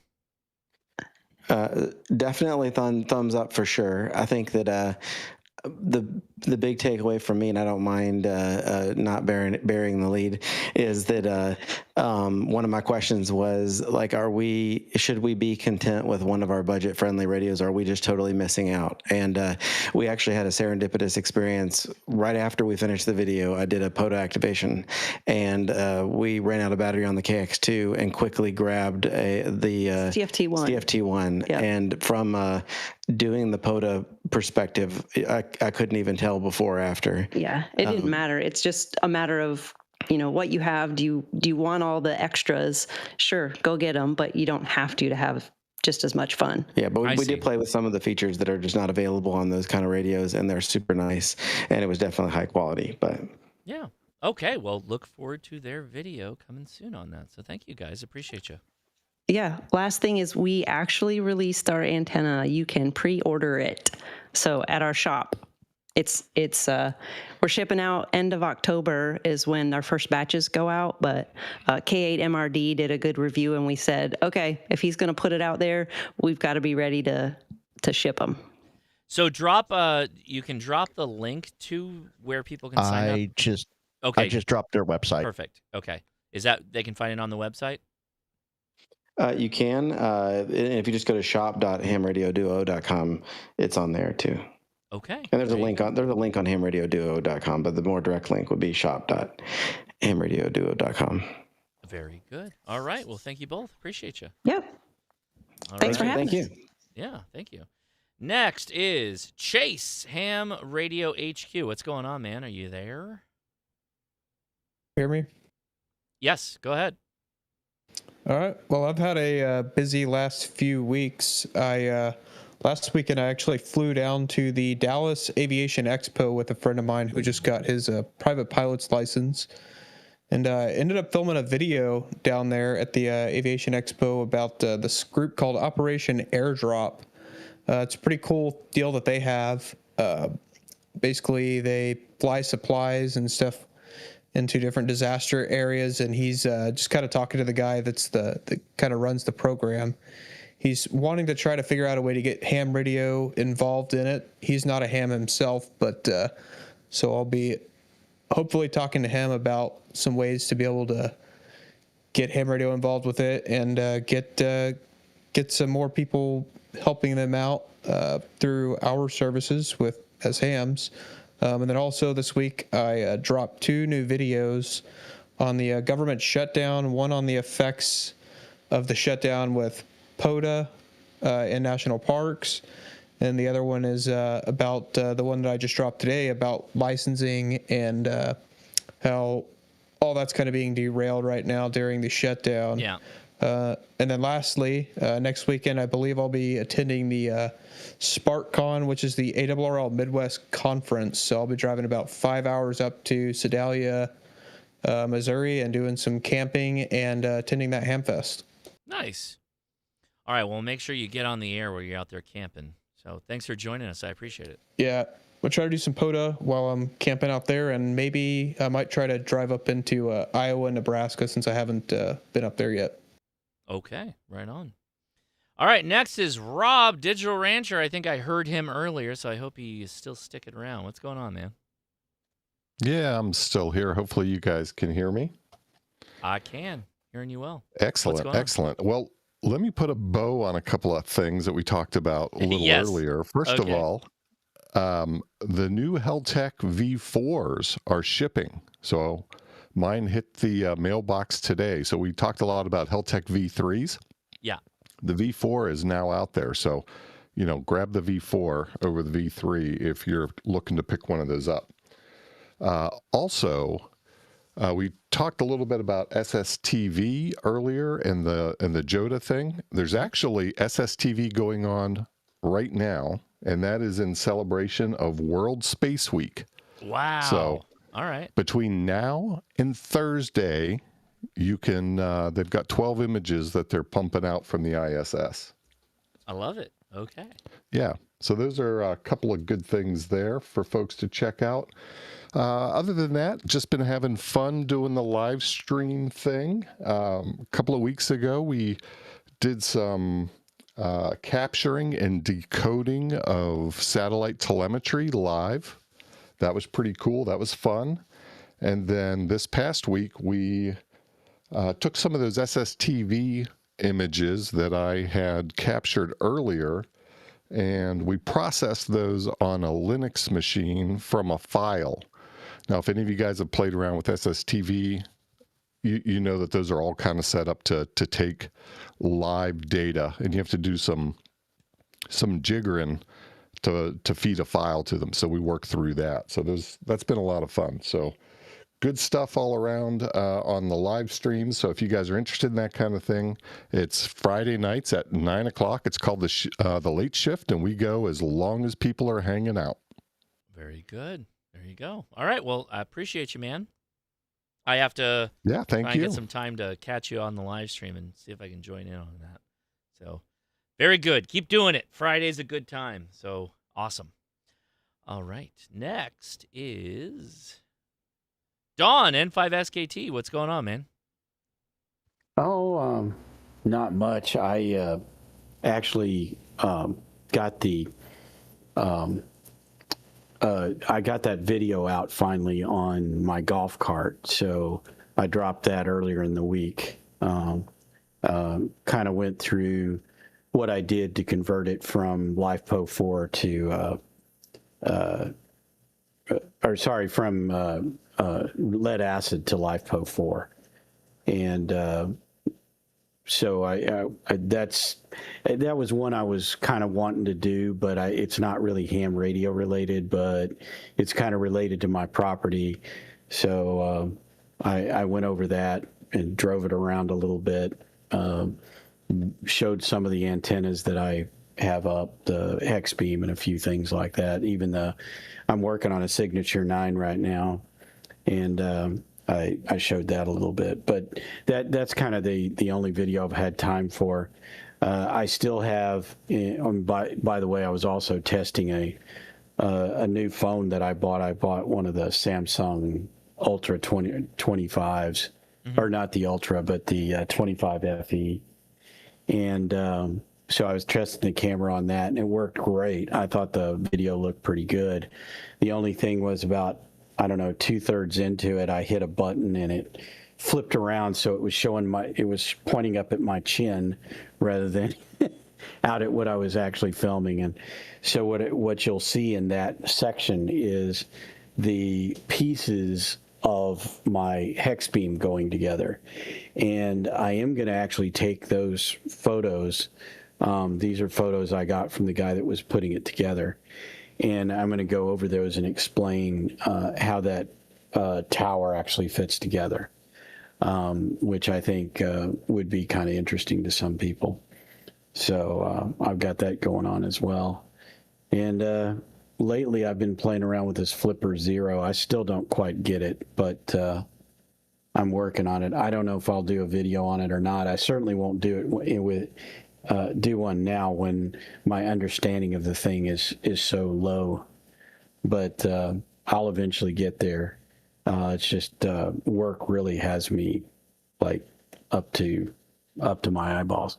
And by the way, can I just say real quick on your I believe it was your last podcast, when you and Leia sat there for I think about a minute and just both laughed just about as hard as you could. I was laughing along with you. That was the best part of that whole podcast. I can't remember what started that, but was it Peanut Daddy? I don't either. Was it Peanut Daddy? I don't think know. it was. Yeah, you were talking about the crows. And it's Peanut Daddy. Yeah. Yes, That was so good. That was so good. Yeah. That was so much fun. Yeah, it was. It was. And I mean, I just so you know, I mean, us listening to the podcast enjoyed it just as much as you guys did. Yeah, this is going to be a big week. I'm going to wrap up here, and we're going to go record the podcast. This has been a big, actually. Now, it's going to be fun talking with Leia. So. Oh yeah. All Y'all right. always have so much fun, and it comes through. And we do. We do have a lot of fun. If it wouldn't be appropriate to leave another review, I really should. But if they'll let you do it, you should. If they'll let you do it, you should. We like it. All right. Try it. See if it works. Well, thank you, Todd. I appreciate you. Sure. Appreciate you, man. All right. Next is, let's see. Going down the list, it is Eric. How's it going? Hey, what's up, Eric? Boy, you're here. You're available for us. Where are you talking to us from right now? Not sure if you're referring to me or not. I am. Yeah. Oh, okay. Yeah, I've been kind of laying low. I had we lost you. Not so. Oh, am I still there? You are. Go ahead. Sorry. Okay. Yeah, I had a not so positive interaction here while operating portable. So I've decided to stay just kind of a little below the radar. You're deployed right now? No, I'm not deployed. I'm stationed overseas in a country with fewer rights than in the U.S. Let's just say that. And you tried to use radio, and they were like, "No, that's not okay." No. So I have a license. I'm perfectly legal. Okay. But this is if you see something, say something, and people are very quick to say something, and then you get a lot of unwanted attention from the boys in blue. Gotcha. Okay. So yeah, so I've just been kind of laying low, not recording any videos. So I've been thinking about doing like a podcast where I can just talk about radio with people that essentially, like, I don't know if you've seen like Q5 or his podcast from Kevin. Well, he focuses a lot on he focuses a lot on contests.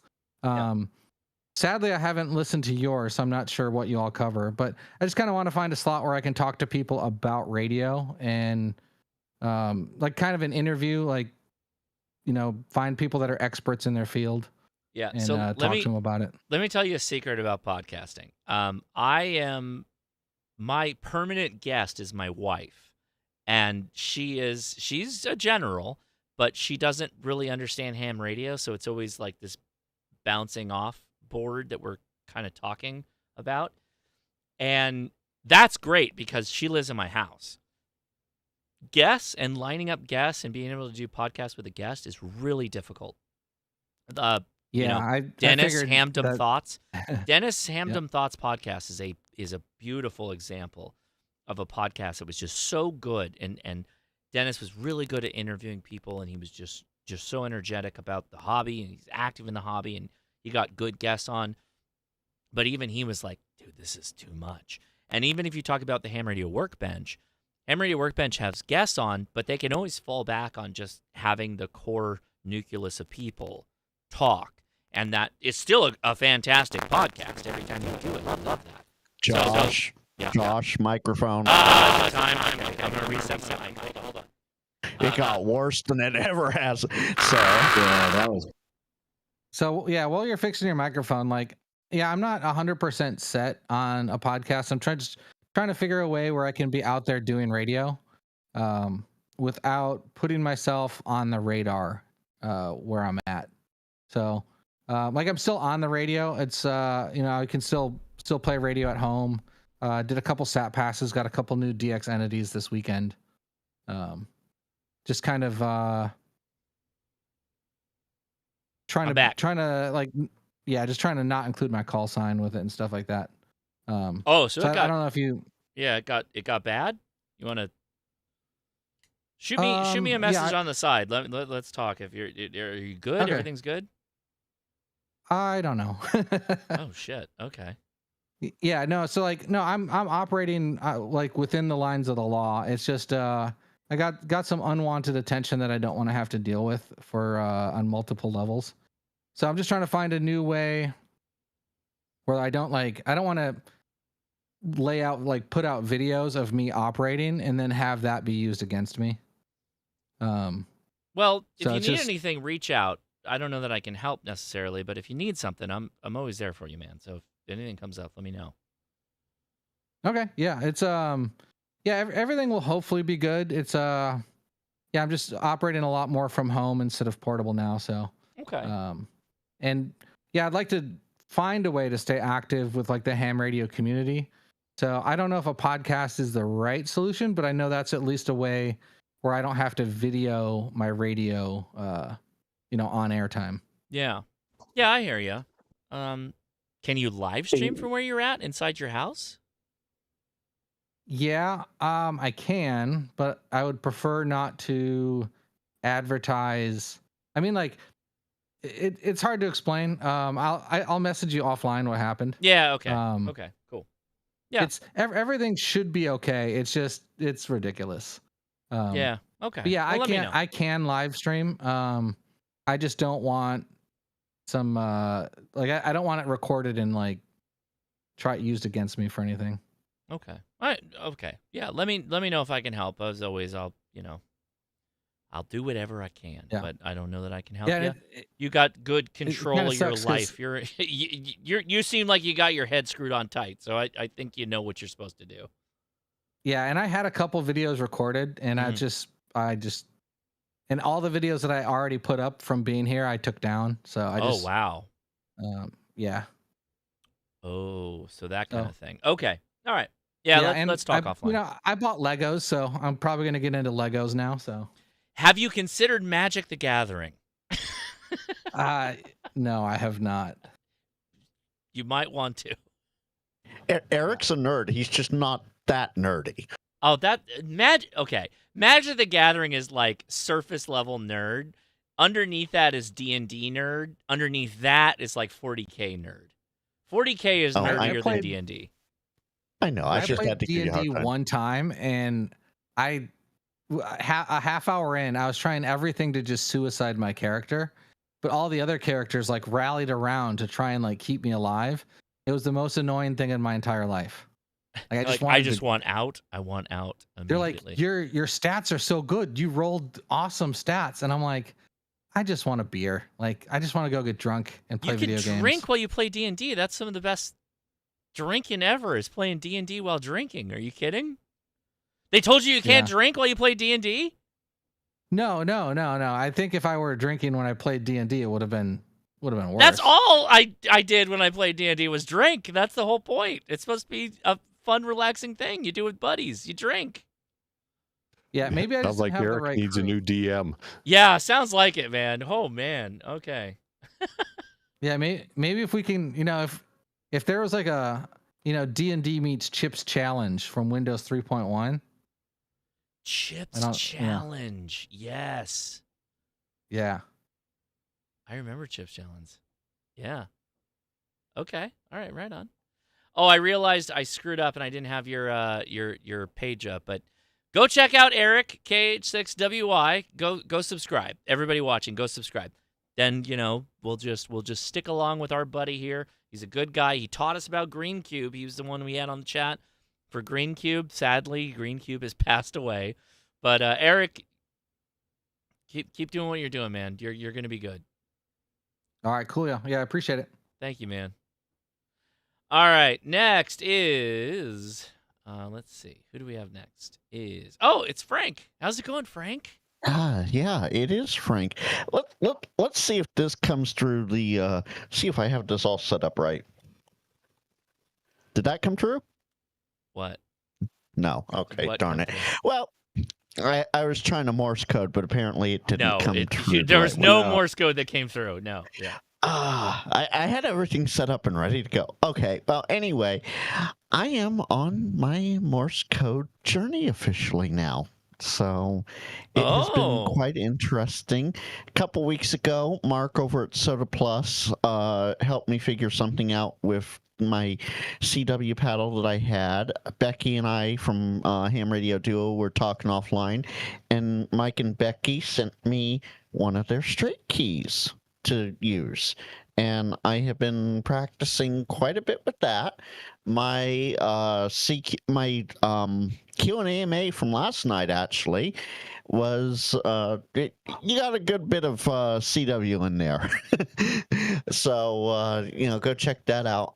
I am so close, so close to 2,000 subs. I'm watching the live counter right now. Oh, you are really close. Yes. You want to know how close? I'm 3 subs away from 2,000. Oh, I am let's sitting do at that now. Let's do that 1997 now. right now. If anybody doesn't have Frank in there, get it done. And I've just been having lots of fun. I'm probably going to pick up a couple more Fridays with Franks throughout the month. At first, it was just the first Friday, but Rob and I have a good schedule going on here where I do my thing for an hour and a half, and then I dump everybody into his channel, and he picks up the late shift. So we've been working that out. My next CQ chit chat. Oh, there's one more. So I got one more. now. Yeah, where is Yeah. it? Let's get the last 2. Come on, guys. Let's knock it out. Yeah, Mike's already subbed from all his accounts, so he's good there. My CQ chit chat is going to let's party like the year 1999 because did it happen? Yep. Not yet. We're one away. One away. There it is. We got it. There it is. It's showing 2K.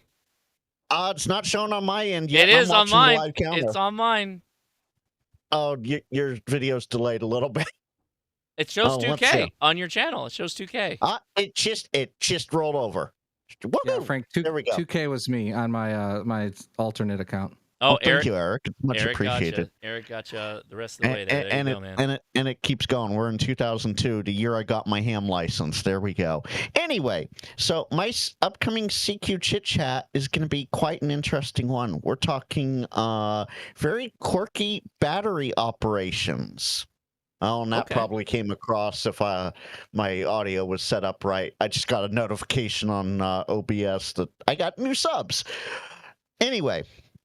So that's going to be interesting. I'm going to see if I can get Mike on. I know T.O.'s going to want to come on, and, well, maybe a few others might want to come on and talk quirky battery operations in the portable setup. So look for that in a few weeks, and we'll see what goes from there. Thank you all for the subs. I absolutely love it. We're having lots of fun on my channel, and we're still...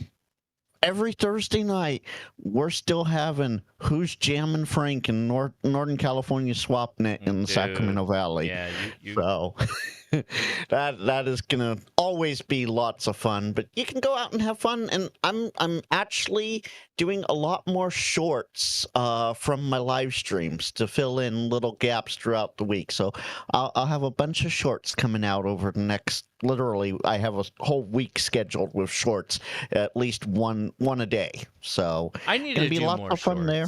I need to do more shorts. I have so much live stream footage I can go back through and just make a ton of videos on all the things we've talked about. It's crazy that I don't do that. So I will mention this. T.O. temporarily offline set me up with this one. Opus clip. If you're not using it, use it. It is so stupidly simple and easy.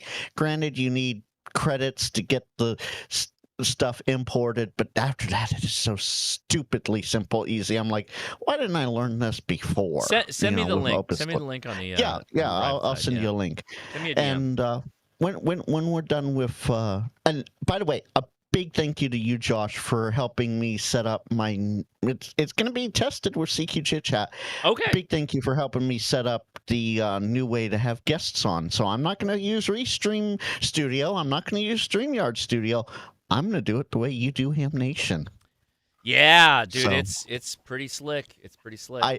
I just have to figure out that last little tiny bit that They just need to select group view. They have to select group view, and then it's got Okay, so everything in they there. have to select that. I Got think it. so. I think that's what Amanda told me. Yeah, when they were doing it. Okay. Yeah. Well, I'll have to test that out one more time with I had my sibling and one of his friends join in on a couple sessions just so I could get all the bugs worked out.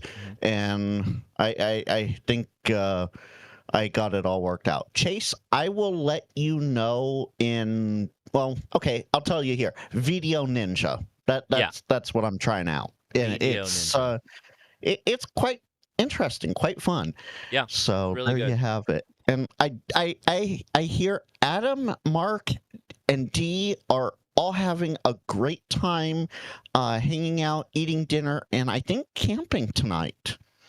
So yes, I got. They're not. I don't want to spoil anything. I don't want to say anything about what they're doing. Mark will be back and he'll tell us all about this camp out. But they had a goal. Dee is very goal focused, and she had a goal and went out with Adam. And if there's an outdoors goal that you want to hit, Adam will get you there. He is the perfect guide for outdoorsy things. So I don't want to spoil anything. So I'm sure they're going to have something. I'm just going to say it looks like they had a fun time. Mark and I were messaging on the back end because I saw him pop into voice real quick and then leave. Yeah. And so I messaged him, in a head going, "Are you going to be back in for the YouTubers?" And he's like, "We'll try and make it. If not, whatever." So yeah. And he sent me a photo, and I'm like, "Oh, okay, cool." And I am up. And at this point, I'm going to give it to Tim because I know Tim has to do his thing and then go to bed. I am up to my graduation year, 2006. Thank you, everyone. Lots of fun stuff coming up. Frank, is that Short Maker, is that thing that sticks all those awful captions in there too? It's the same. So it has captions, yeah, but it's... Can you turn those off? Whoever makes the shorts has the option of having them on or off. Yeah. Okay. So it's the same. Those are horrible. It's the same thing that Tio's been using for the last month or two here. Yeah, and I won't watch those things. I can't stand those captions because half of them are misspelled or it says the wrong thing. It's just I don't even know why they bother with that. You can hear their voice perfectly fine. You don't not everybody can hear Dawn. Well, but you can turn on CC. That's a different. This is not CC. And even that is anyway. By the way, Josh, before I move to Tim here, there is a question that came up in the chat. I'm sure you saw it, but I'm just going to bring it up for you. Someone wants to know where to buy the uConsole at the best price. Oh, it's off the uConsole website. So there you go. If the person that was watching, they're the ones that sell it. You go to uConsole. Just Google uConsole. The letter U console. Just Google that, and that's the website. You got to pre-order the one you want. Yeah, they're constantly changing. They go through the stock immediately. They sell out immediately. They asked right as we were getting into YouTube. I'm like, so I responded and tagged them and said, I made a note of this, and I'll make sure Josh gets to it. So I figured, thank you. Well, I have it. Might as well, right? Yeah, thank you. Yeah, very good. All right, enough of me. On to Tim. Tim, what's going on? Grayman Poda. How's it going, dude? Short timer, no traffic. NW9F for ID. No, so just staying busy. Been really, really busy with work, and I will be getting up here in a few hours to live stream. So 9 a.m. Eastern, I will be live streaming from the Morgan Monroe State Forest. Nice. Yes. Do you deal with the jammer when you're doing that? Sometimes. It's not every time, and I know how to work around them, but it just seems that it's been happening more and more as different groups of people are conflicting. And I even had it tonight. I'm ready to make a video, which when a YouTuber's ready to make a video, he's upset. But we're even getting POTA people who don't even take a couple minutes to look at the spotting page before they just jump on a frequency, which is a little frustrating. So I don't know. We'll see how it goes. I generally just look at the radio. I don't look at the spotting page. I'll okay, and that's fair. But listen for a while. when you're 1 kc under an active, activation, I mean, it creates a huge mess for everybody. Yeah, I hear you. All right, well, go subscribe to Grayman Poda, everybody, for tomorrow's live stream because it's going to be a lot of fun. Not that I'm being grumpy or anything. No, I think you were justifiably a little, Everybody should do a little bit better on our shared resource of frequencies. I'm going to start shouting, get off my lawn here pretty soon. Well, I mean, there are people out there that what's so crazy about that is that there's somebody you could talk to, like you will walk in front of them and they will shake your hand and be like, "How you doing, man? How's it going?" And they will be the exact same person that, weeks later will be trying to jam you when you're doing POTA. That's not everybody, of course, but there are some people out there that are just nefarious like that. That's what they are. They're just weird dudes. That's what they enjoy doing that. You can't help them. You can't do anything about it. You just got to move on. There are some strange cookies. Indeed. Tim, I must say, young, get off my lawn. That's not very kids' table of you. Oh, well, that's Wednesday nights, 8 p.m. Eastern. There you go.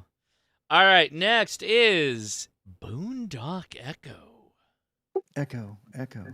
Wait. Well, first of all, I heard Boondock Echo, but I'm not after Mike or Kate Booty. There's nobody else here, man. That's it. They got scared off by BBSs and Meshtastics and all the other stuff. This is the nerd. Okay. This is the nerd. The confluence of nerds. I honestly feel sorry for anybody that has to follow Kate Booty. Yeah. So yeah, that was an experience last week. So hey, yeah. I was on Ham. Was I on Ham Radio's kid table? Was that what I was on with you, Tim? Yes. Yes, you did join us. That was a lot of fun. So if you guys haven't seen that, we were on with Vince and Jeff and I don't know who all, but we were on for like a couple hours just shooting it. It was a lot of fun.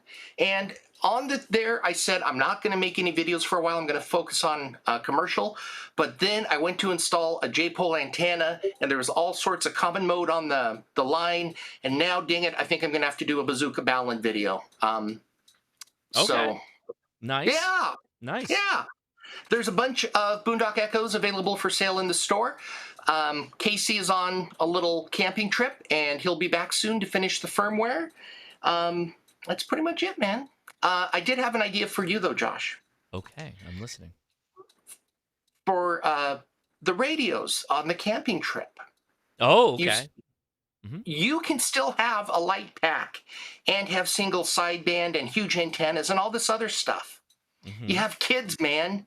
Make them carry it. Yeah, no. I mean, understand that my base weight is well below 20 pounds. It's crazy low weight. Like, everything I have is super, super low weight. And this is we are in an extreme fire hazard situation, which means you can't even have an open flame.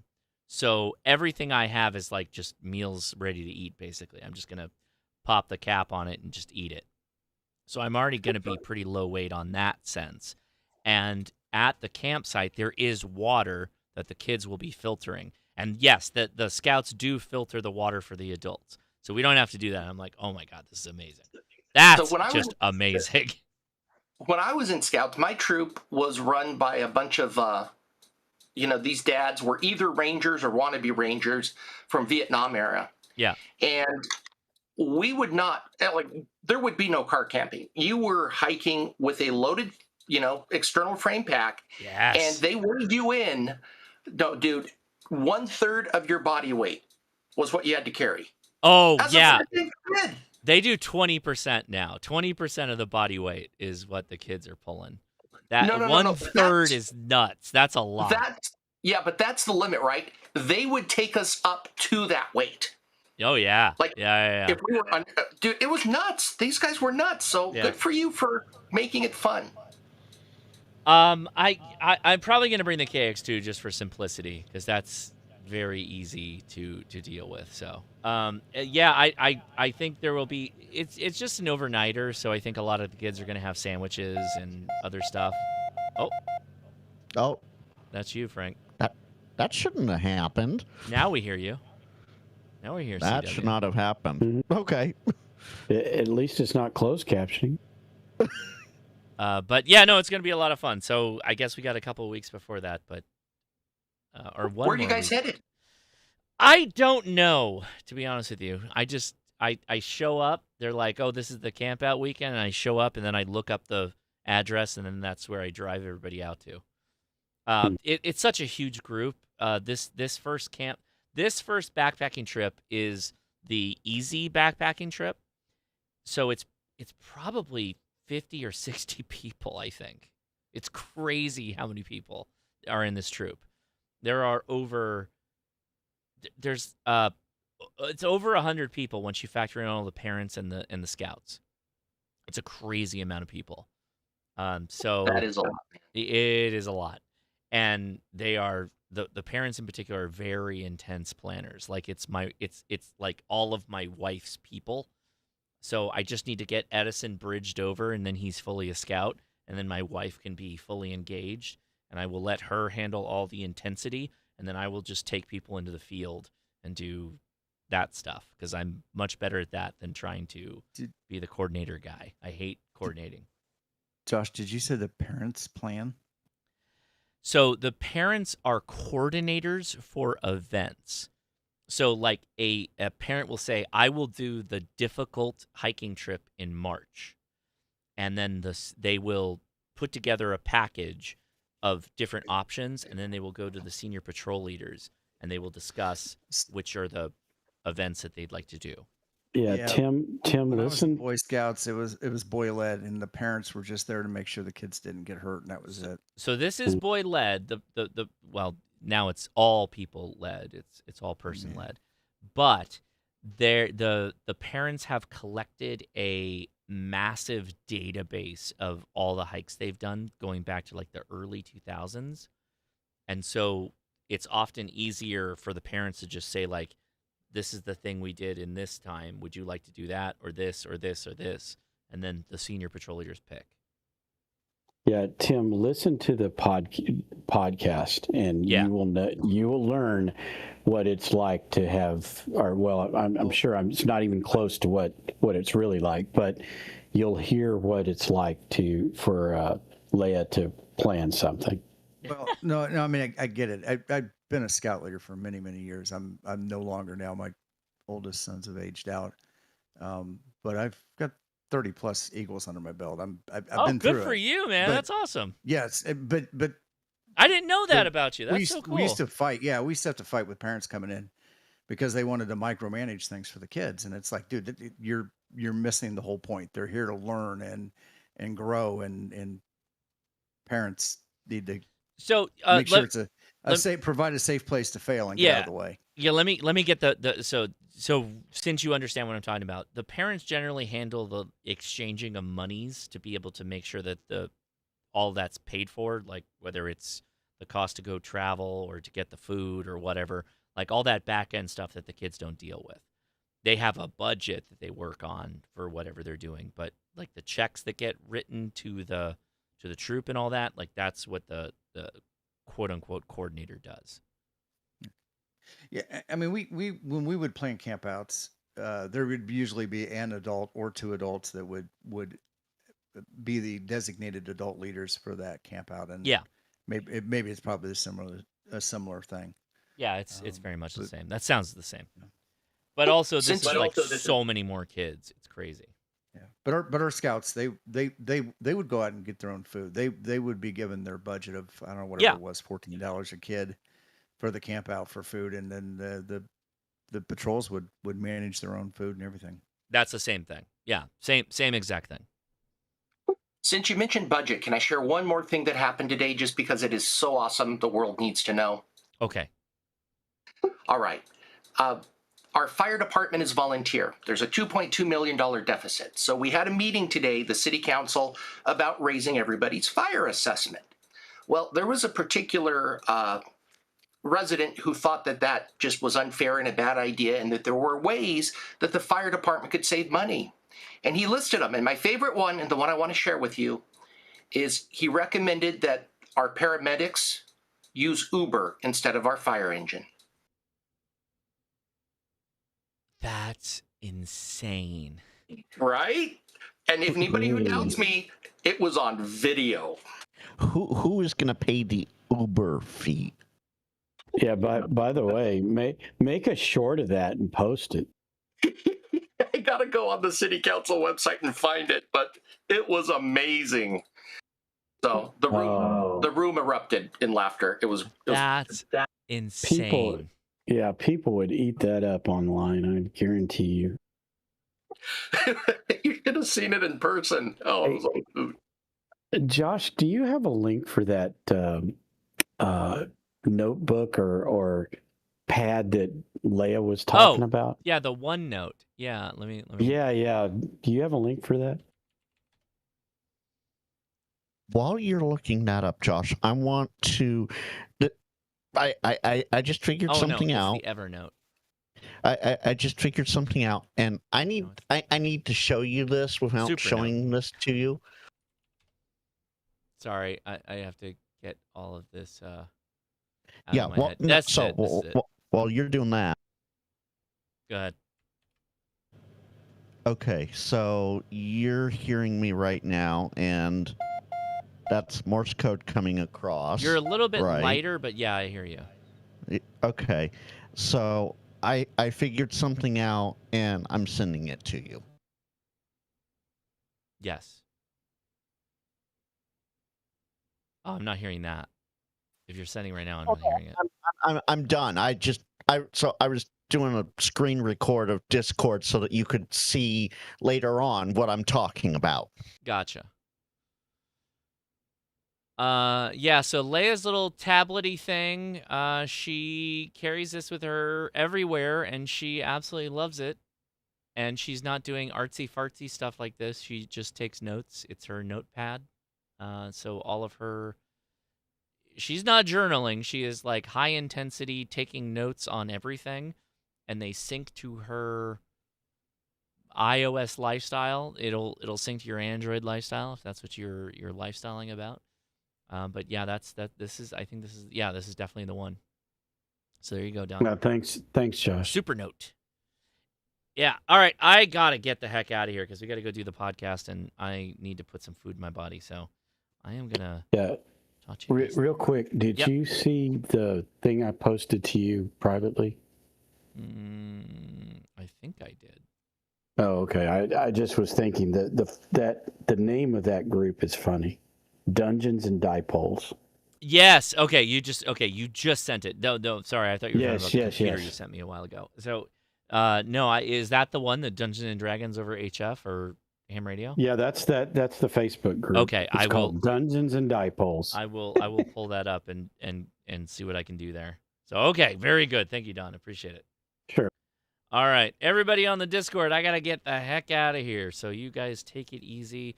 Please enjoy the rest of your weekend and play some radio. What's that? Panda Ham, go ahead.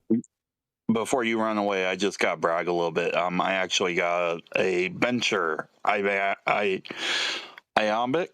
keyer for $30 today. I just scored one. Ooh, good deal. I just had to brag a little bit. Yeah, buddy, that's a good one. Good, nicely done. Yeah, very that's nice. Good key. Yeah. Oh, and one further thing. So what you're saying is next week there's no podcast or no 7 o'clock. So you are going to live stream or not? Yeah, no. The 18th is the. In 2 weeks, Don. 2 weeks. 2 weeks. Don. Okay, but in 2 weeks, then there won't be. Yeah, I'll probably have a long video that I post as a premiere or something like that. Because I don't think I can live stream from there, and also I'm always worried about the kids and stuff and all that. Well, so you'd be busy. It's perfectly understandable. I'd rather just focus on them and get them on the air and stuff like that. So I'll post a video likely. I got to work on that. Okay. And then next week though, Josh, I think we're going to talk about the radios. I'm gonna drag out there and what I'm going to bring. KX2. There you go. Probably. Josh. Yeah. What the last 3 messages here that I sent you, they are of utmost importance for you to check out. Don't worry about it tonight, but before the next live stream, utmost importance to check out. It's a bug. What, do I have to do something, or what do you mean? You might have to. Look at what I sent you. Do it tomorrow or something. Okay. But look at what I sent you. I will. Get back I will to look me. tomorrow. I will look tomorrow. Okay, everybody. I'm out of here. I'm gonna go do a podcast now. So 73 to y'all. Go listen to us on the Ham Radio Crash Course podcast. Take it easy. Definitely. 73, Josh. See ya. All right, I'm out of here. We're Still rocking the uConsole. It's cool. It's really weird. I think if I'm going to DEF CON, I'm probably still just bringing the Portapack, to be honest with you, and a laptop. And then I can do all my hackery business with my laptop. Because that's ultimately where you got to be anyway, is on a laptop. This is cool, but it's chunky. It's got the vibe, but I don't know that it's like, I don't know. Does everybody need to own it? Probably not. It's cool though. I mean, how many radio computer devices do you have that have all the antennas connected on it? Very few. I am Josh, KI6NAZ. I'm going to go record a podcast with my wife and eat some food. Until I talk to you later, 73.